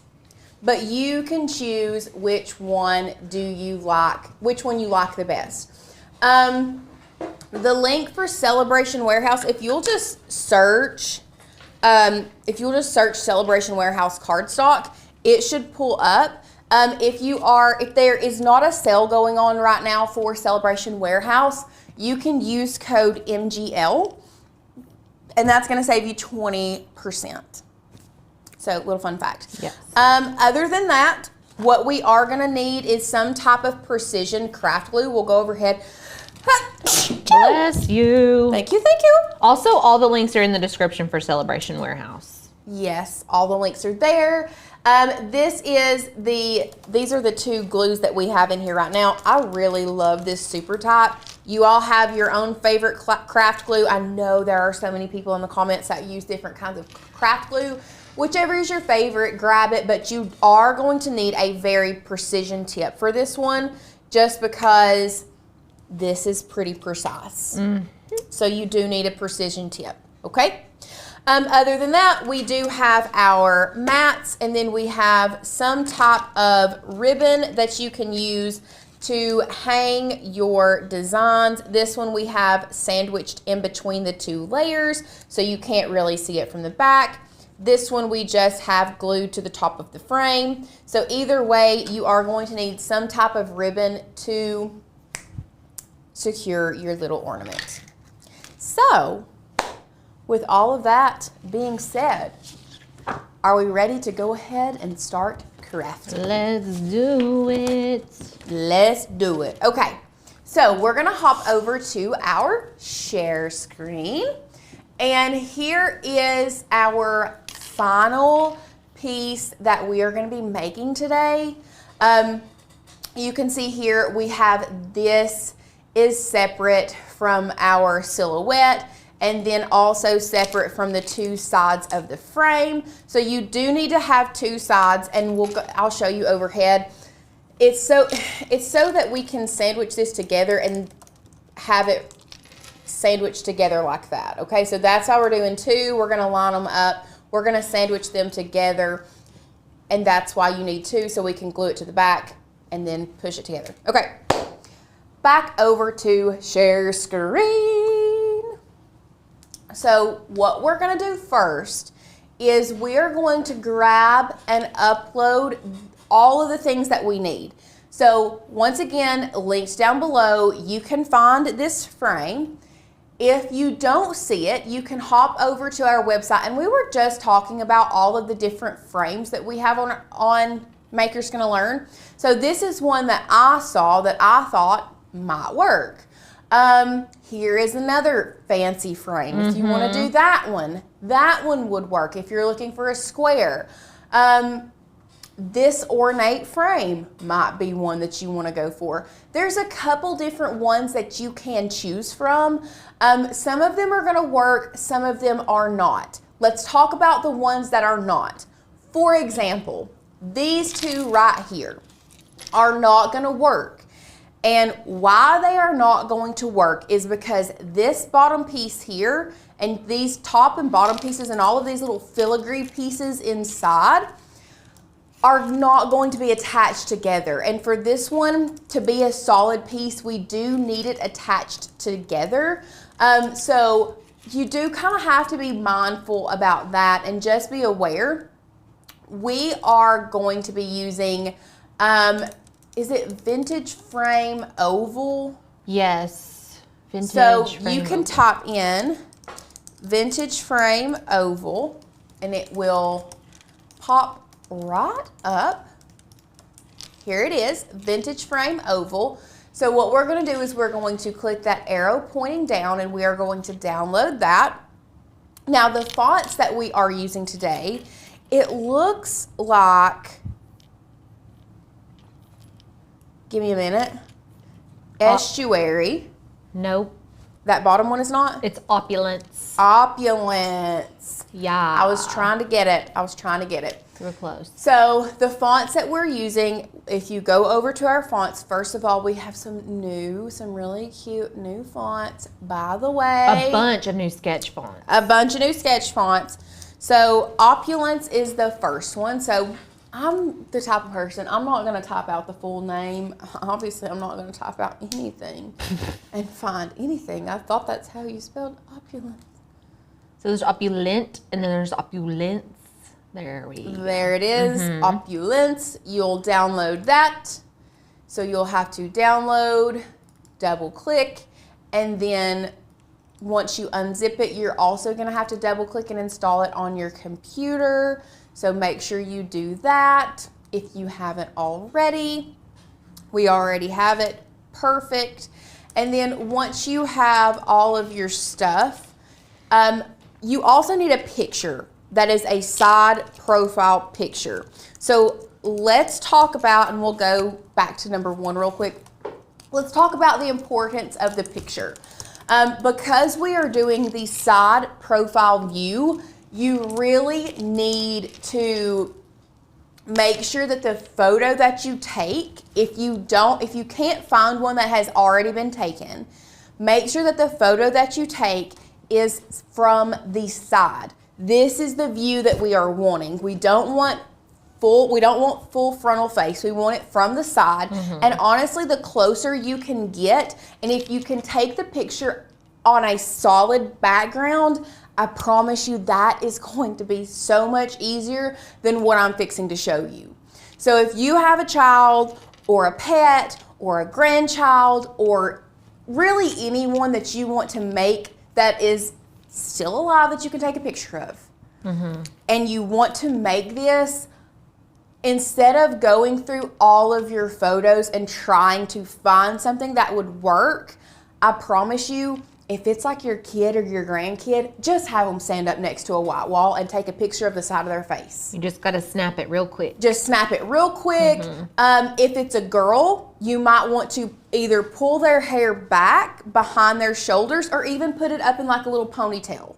I think that looks cutest, like for little girls, if their hair is like either in two little pigtails or ponytails for this specific project for a silhouette, okay?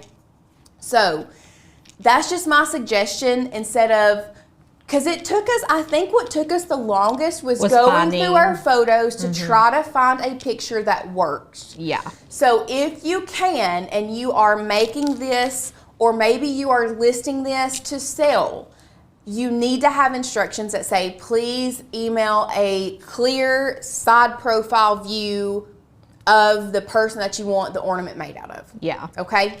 So it needs to be a clear side profile view.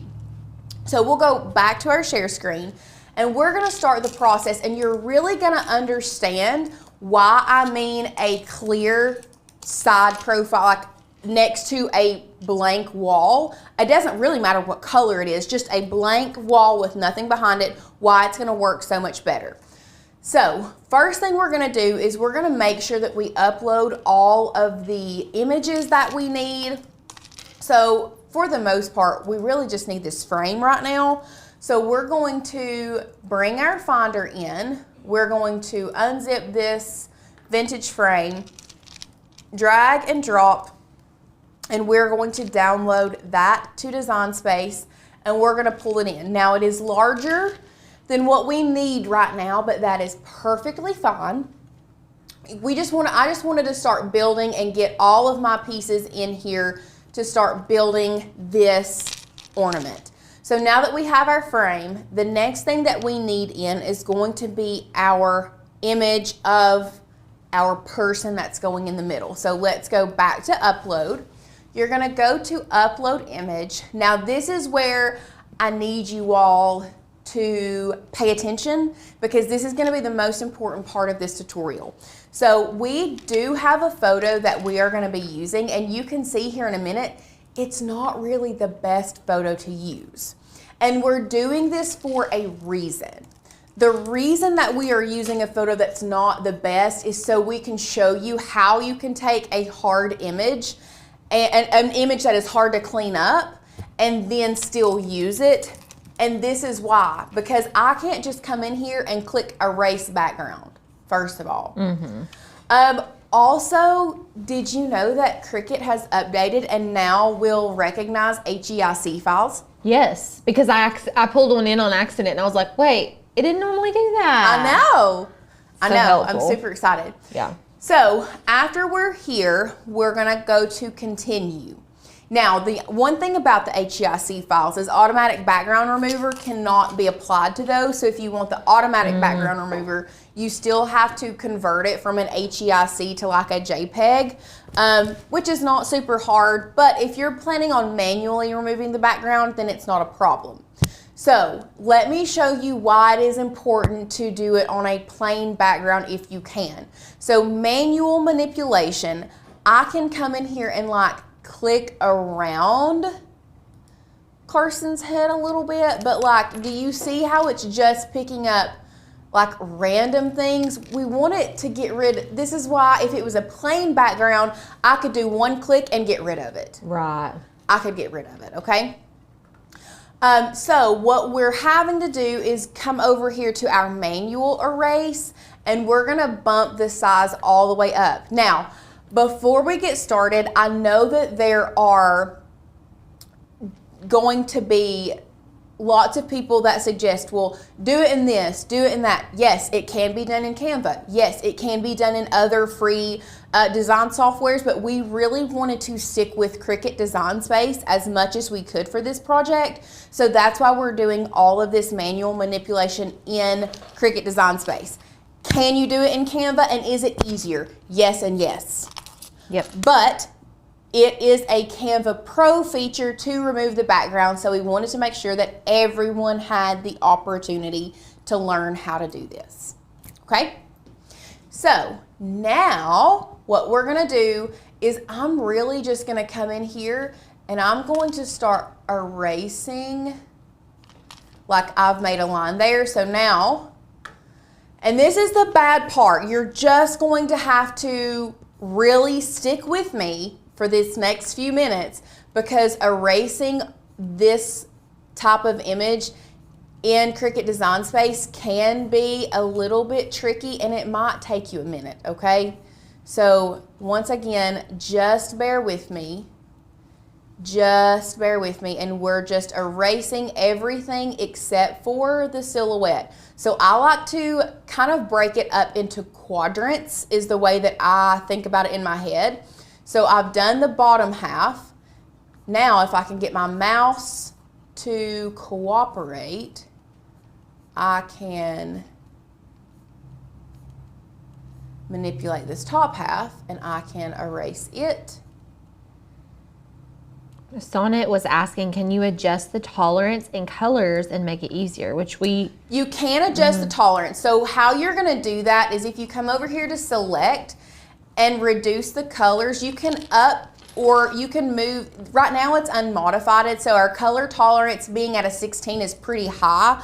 So if we move that down to, let's say, a 5 and hit select, we might be able to, is it up or down that the color tolerance? I'd have to like piddle with it. I don't use that feature hardly ever, honestly. I'm curious now, is it up or down with the color tolerance?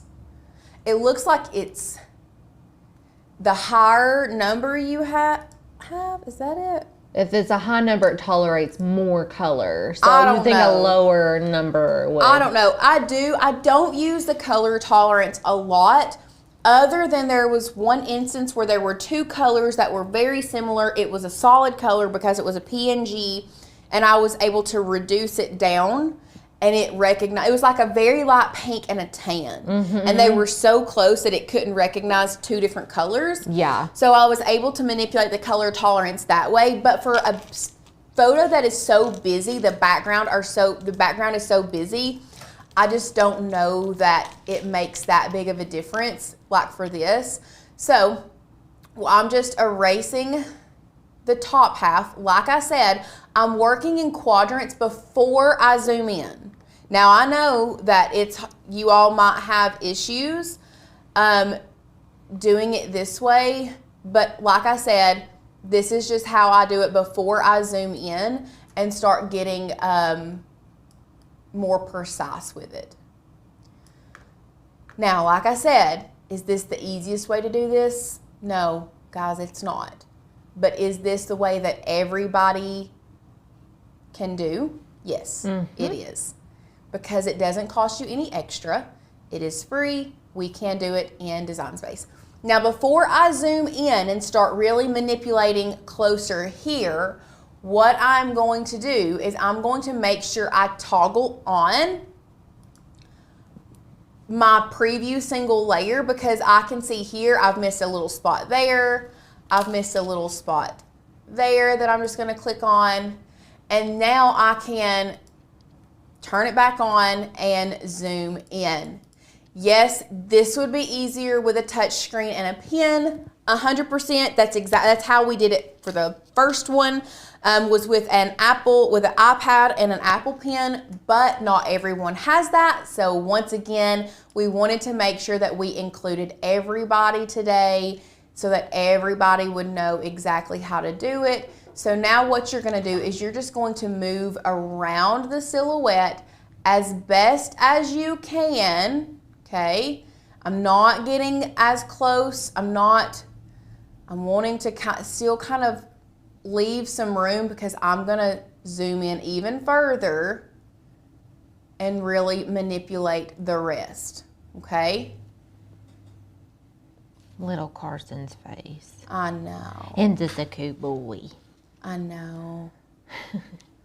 He And has. I am going to be quiet because I can't move my mouth and keep my hands steady either. Well, while Lauren is doing that, if you guys have any questions about membership, any of our deals, drop them in the comments. If you've got questions on the tutorial, drop those in the comments. Like we said earlier, we've still got some spots available for our limited edition trilogy series. And y'all, these are so beautiful. Like, I just want you to know, like, I am so jealous of everybody getting these that has a nice craft room. I just feel like they're almost like the books that you put on like your coffee table conversation books, you know, that people Yes. just have. So they're really cute. I have been worked diligently on the font book. Lauren put a lot of time into the Cricut book. And so we've been working really hard on these. So hopefully you guys love them as much as we love them. Whenever this idea came to us, we were like, that's it. That's what they need. Like, you guys need these in your life. They're just so good. So if you sign up for any of our programs that are $97 or more, you qualify to receive these for free, 50 free. Okay. So that's most of our programs are 97 and above.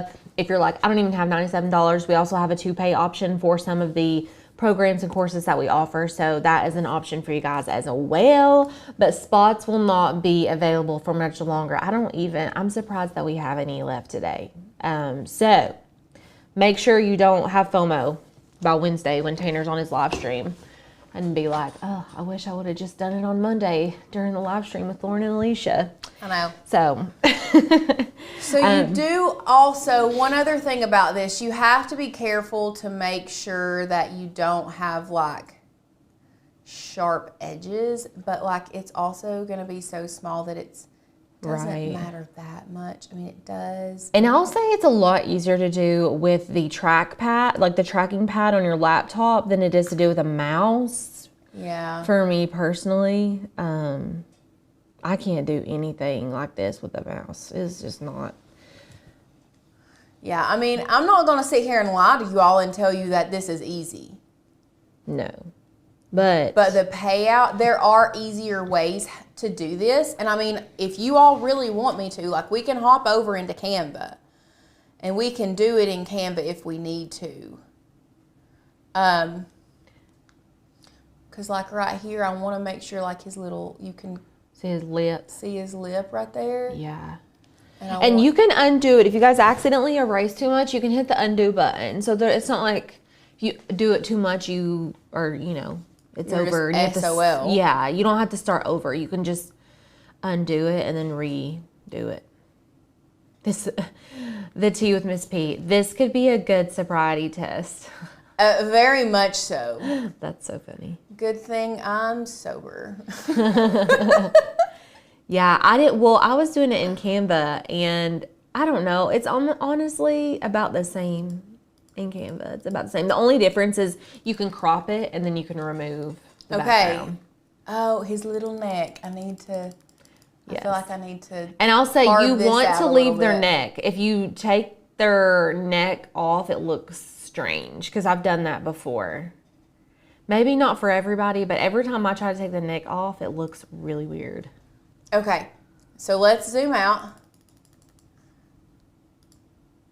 I think that's pretty good. That's pretty good. That's pretty good. I'm going to give it like a 9 out of 10. We'll give it a 9. That's fine. I mean, I'm honestly from This here, it one looks is like a 10 out of 10. Yeah. That's a 9 out of 10. For pressure on a live stream, 10 out of 10. Yeah. Yeah. Okay, so here is how we got to our silhouette. And you can even zoom out some more, make sure we don't have anything else like any other straggler pieces left. It doesn't look like we do. And then from here, what we're gonna do is hit apply and continue. Now, we want this as a single layer. We do not want a flat graphic, although we started as a flat graphic. This is one instance where we may start as a flat graphic, a JPEG, a PNG, whatever, but we want to end up with a single layer. So we're going to choose single layer and then continue. So now we can see what our single layer file, and look, there are some like little stragglers. You can honestly slice it out. And that's what I'm gonna do is I'm just gonna slice that out, or if because we're doing it as a single layer, you can contour them out. Yeah, that's so true. we're gonna go to upload. It is going to then upload here in Design Space. You can see it's fairly large.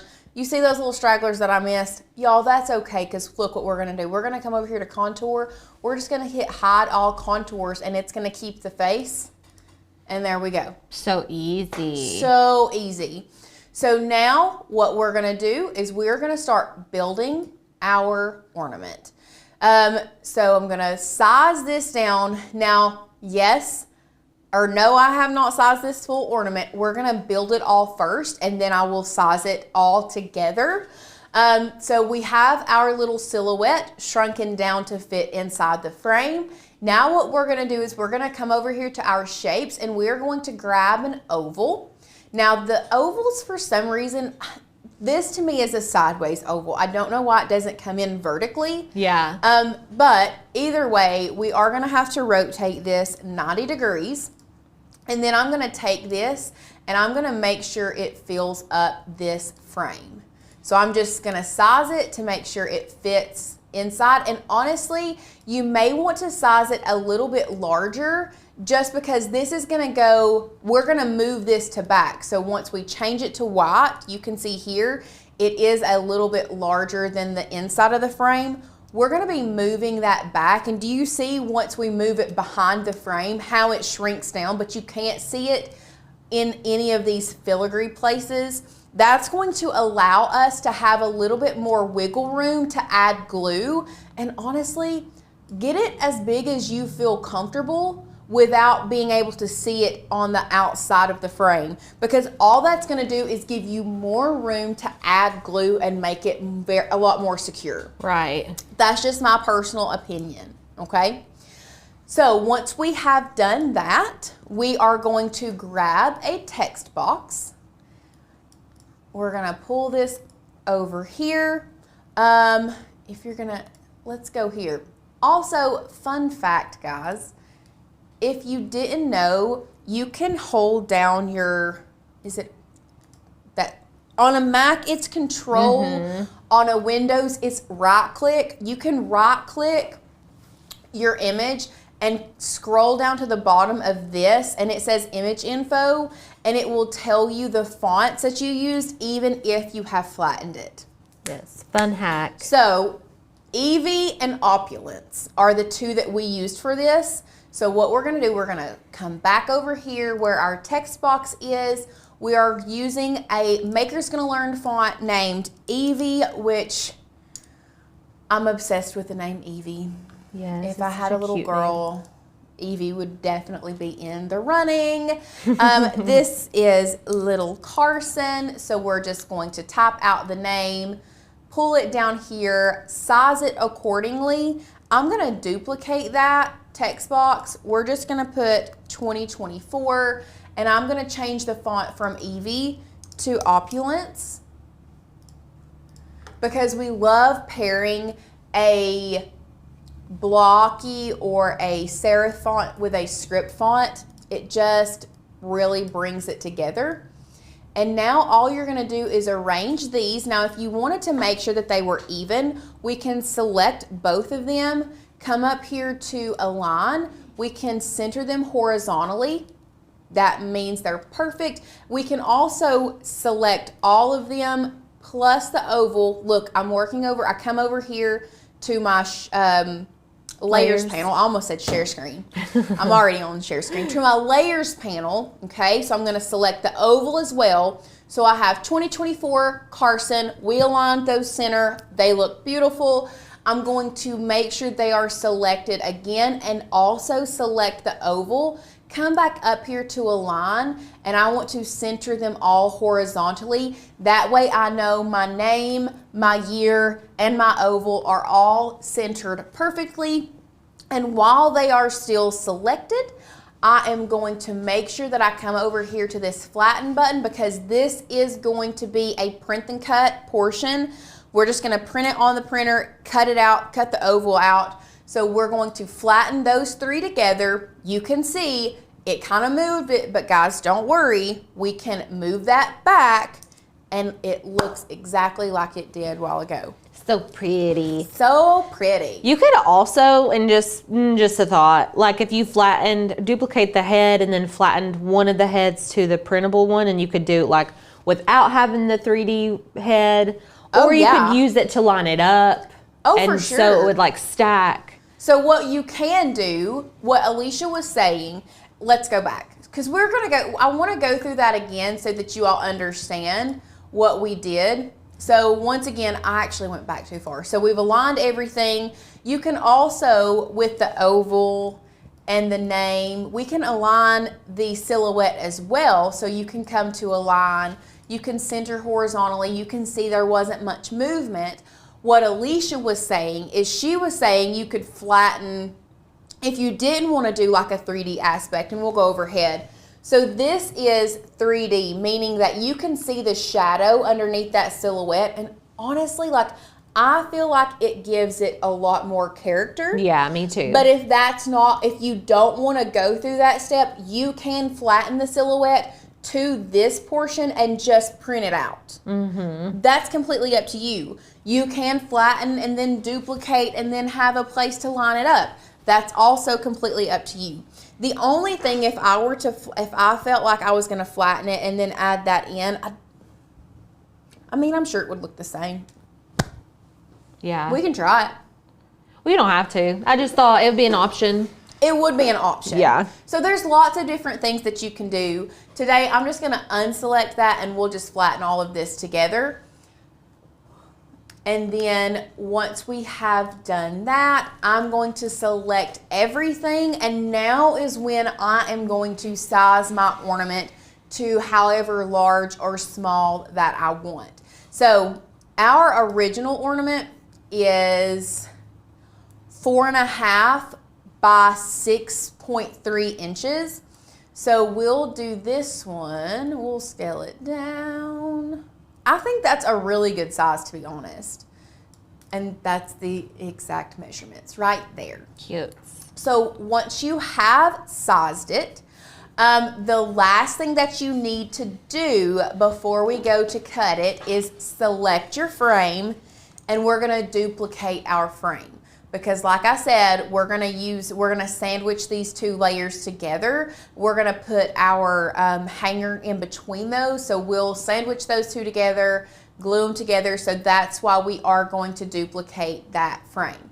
So I'm just gonna come over here and I'm going to hide all of my other pieces. And now we are ready to go make this. Beautiful. Does anybody have any questions?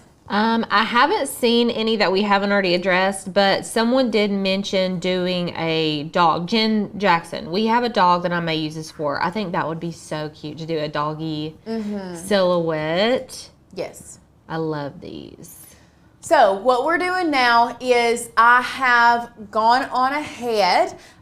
This is the print and cut portion. So I'm gonna select send to printer. For this one, we don't need bleed, but y'all, we always use system dialog with any print and cut that we do. We always use system dialog. So after that, we're gonna click print. It's gonna pull up behind here. We are using the Canon TS9500 series. We are feeding from the rear tray and printing on best quality. Did you load any paper in there? Mm-hmm. Beautiful. It's wetty. And print. Print. So once that, as that prints, I'm gonna go ahead and start the process of cutting our silhouette. I do not need to restart Cricut. Don't tell me that. It do be telling us that all the time. We don't. Oh, Carol wants to show them how to get rid of the grid lines. On the, oh, we're not on the screen anymore. We'll have to come back to that. Yeah. It's Was it not plugged? it just says it's not, no device found. Fine, whatever. We'll try again. Sometimes it's Come just, on. it might have Cricut. just been knocked loose a little bit. Not a lot, baby girl, just a little bit. That's a throwback. I don't know why I'm tired. I feel like I woke up well rested. I had the Mondayest morning you could ever imagine. Why is it saying Bluetooth? Y'all, I don't want to connect via Bluetooth. Who is connected via Bluetooth? Okay, there it goes. Just kidding. It did that to me the other day, like acted like it wanted to Bluetooth and then it didn't. And I was like, okay. Okay, I'm just going to go ahead and cut the silhouette right now while that is printing. And you need like the smallest piece of cardstock for that. Like the little tiniest, babyest piece. Do you guys have all of your Christmas gonna stuff up yet, or is it just me? I have put up Christmas tree, my entryway table.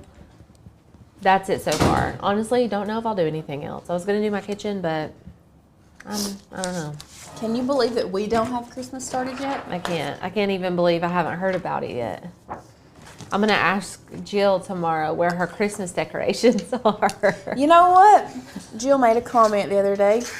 She said, I don't know if I want to put up both of our Christmas trees. I was like, okay. Oh, that's Honestly, hilarious. the reason that we're not putting, we've thought about not putting up both of our Christmas trees is strictly because one of them is not pre-lit, and we take like these sprigs and put it all in. The white one is a green tree that we've just bought so many of those flocked sprigs that we've made it a flocked tree. Oh, We okay. put so many of them in. Okay. So it's just like your standard tree, but we have to like fluff it, light it, stuff it, decorate it.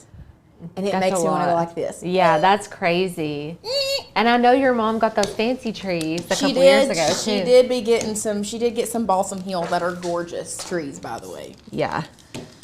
Pricey, but gorgeous. I downgraded to a smaller tree because my big tree was just taking up way too much space in my house. And I was like, you know what? I don't need this big old tree. And my grandma always had a tiny tree, and I just love that little tiny tree. So, tradition. Okay, so it did print, and I'm just praying that since we had to cancel the cut, it will just recognize it. Anyway.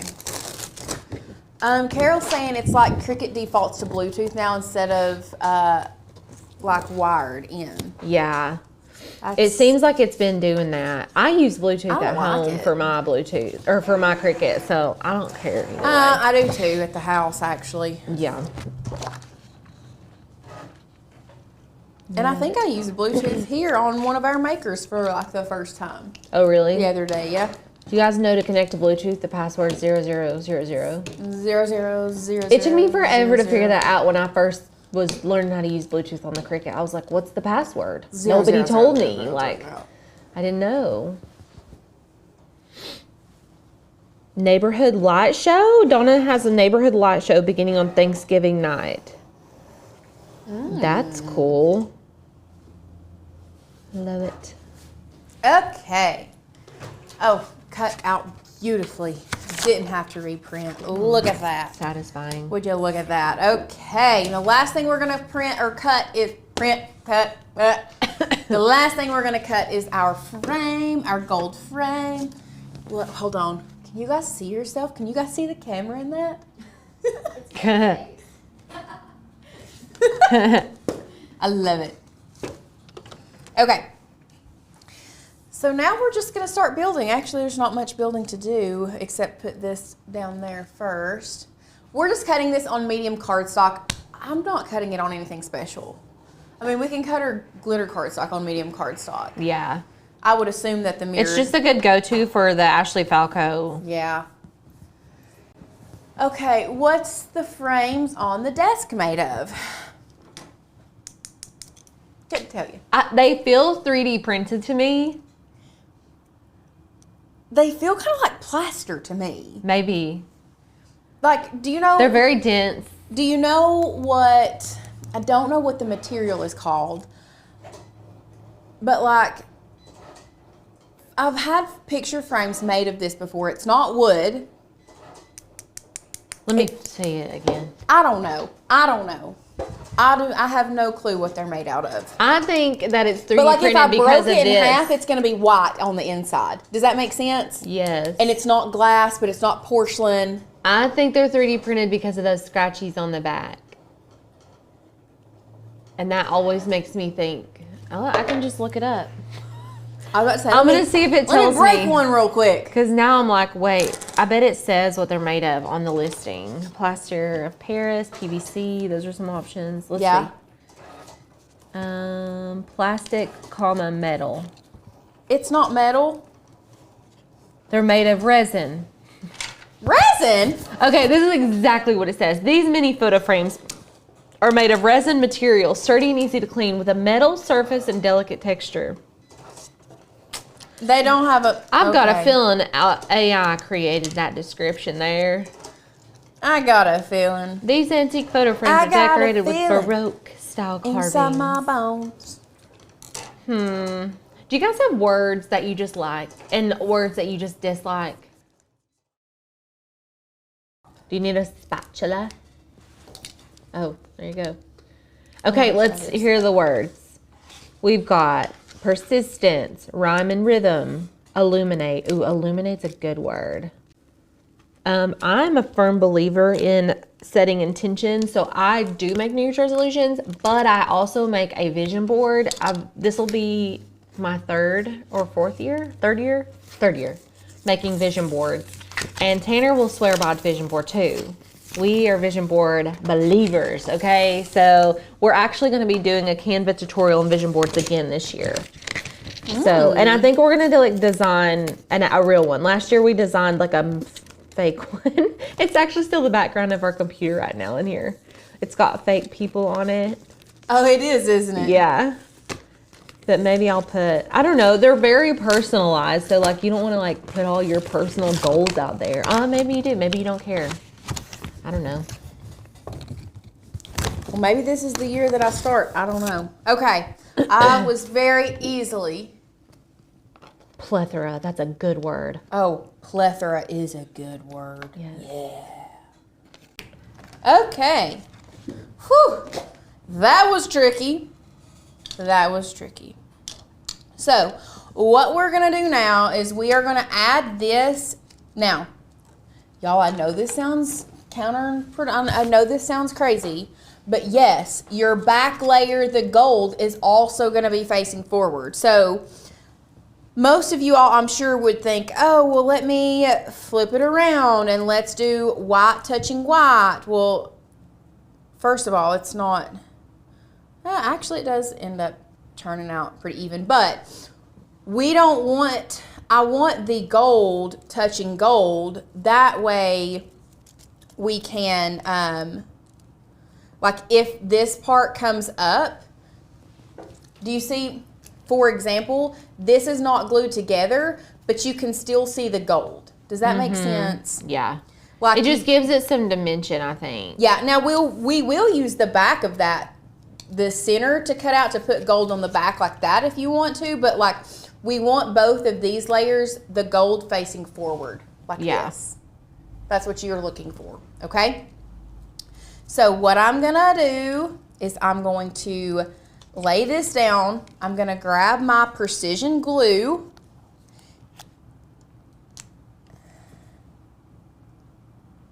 And, oh lordy day. The devil's playing with the church's money. That glue takes a second to get coming out. Well, I don't feel like that's a good idea, Lauren. That's one way to burst the glue all over the table. I think I was trying to squeeze it. Yeah. Is it coming out now? Okay. It's just a little pokey, and it'll go once you get started. okay, it is a little pokey. It's very pokey. It's about too pokey for my liking. Pick up the pace, Krim. Pick up the pace. Ooh. This Eileen's Taggy Glue is doing really good, coming out perfectly fine. Is it? I don't ever use that glue pen. Oh, I've used it quite a few times. Really? Mm-hmm. Heck. I don't know. Oh, girl. another thing that we were going to do is we were going to sandwich our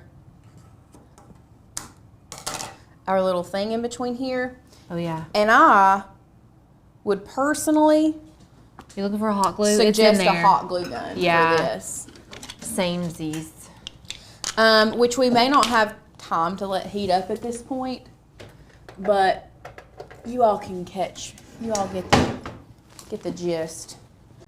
And I'm just gonna add a little dollop of glue right there. I think that's a perfect place right there to add that little dollop of glue. We will glue our ribbon down. I just ran my hand through, Hot glue. nope, through the glue that I have over here. And now we're gonna line this up like this and glue this down. Call to Create asked, does it make sense to have MGL and Passive Earners membership? I would say yes. It really But, does. Yeah, I mean, they definitely go hand in hand. They do go hand in hand. It's just some of our friends are not ready to sell or they don't want to sell. So MGL is the only one that they have. A lot of our people have both. And y'all look. How cute. Little Tootie. That's so cute. That's so cutie patootie. I Now, I love will it. say, I feel like, maybe she didn't. Oh, yes. Okay. I will say, it did look like when Holly made this, she used foam squares to kind of raise the second layer up. You can if you want to. I don't feel like it makes it look that much different.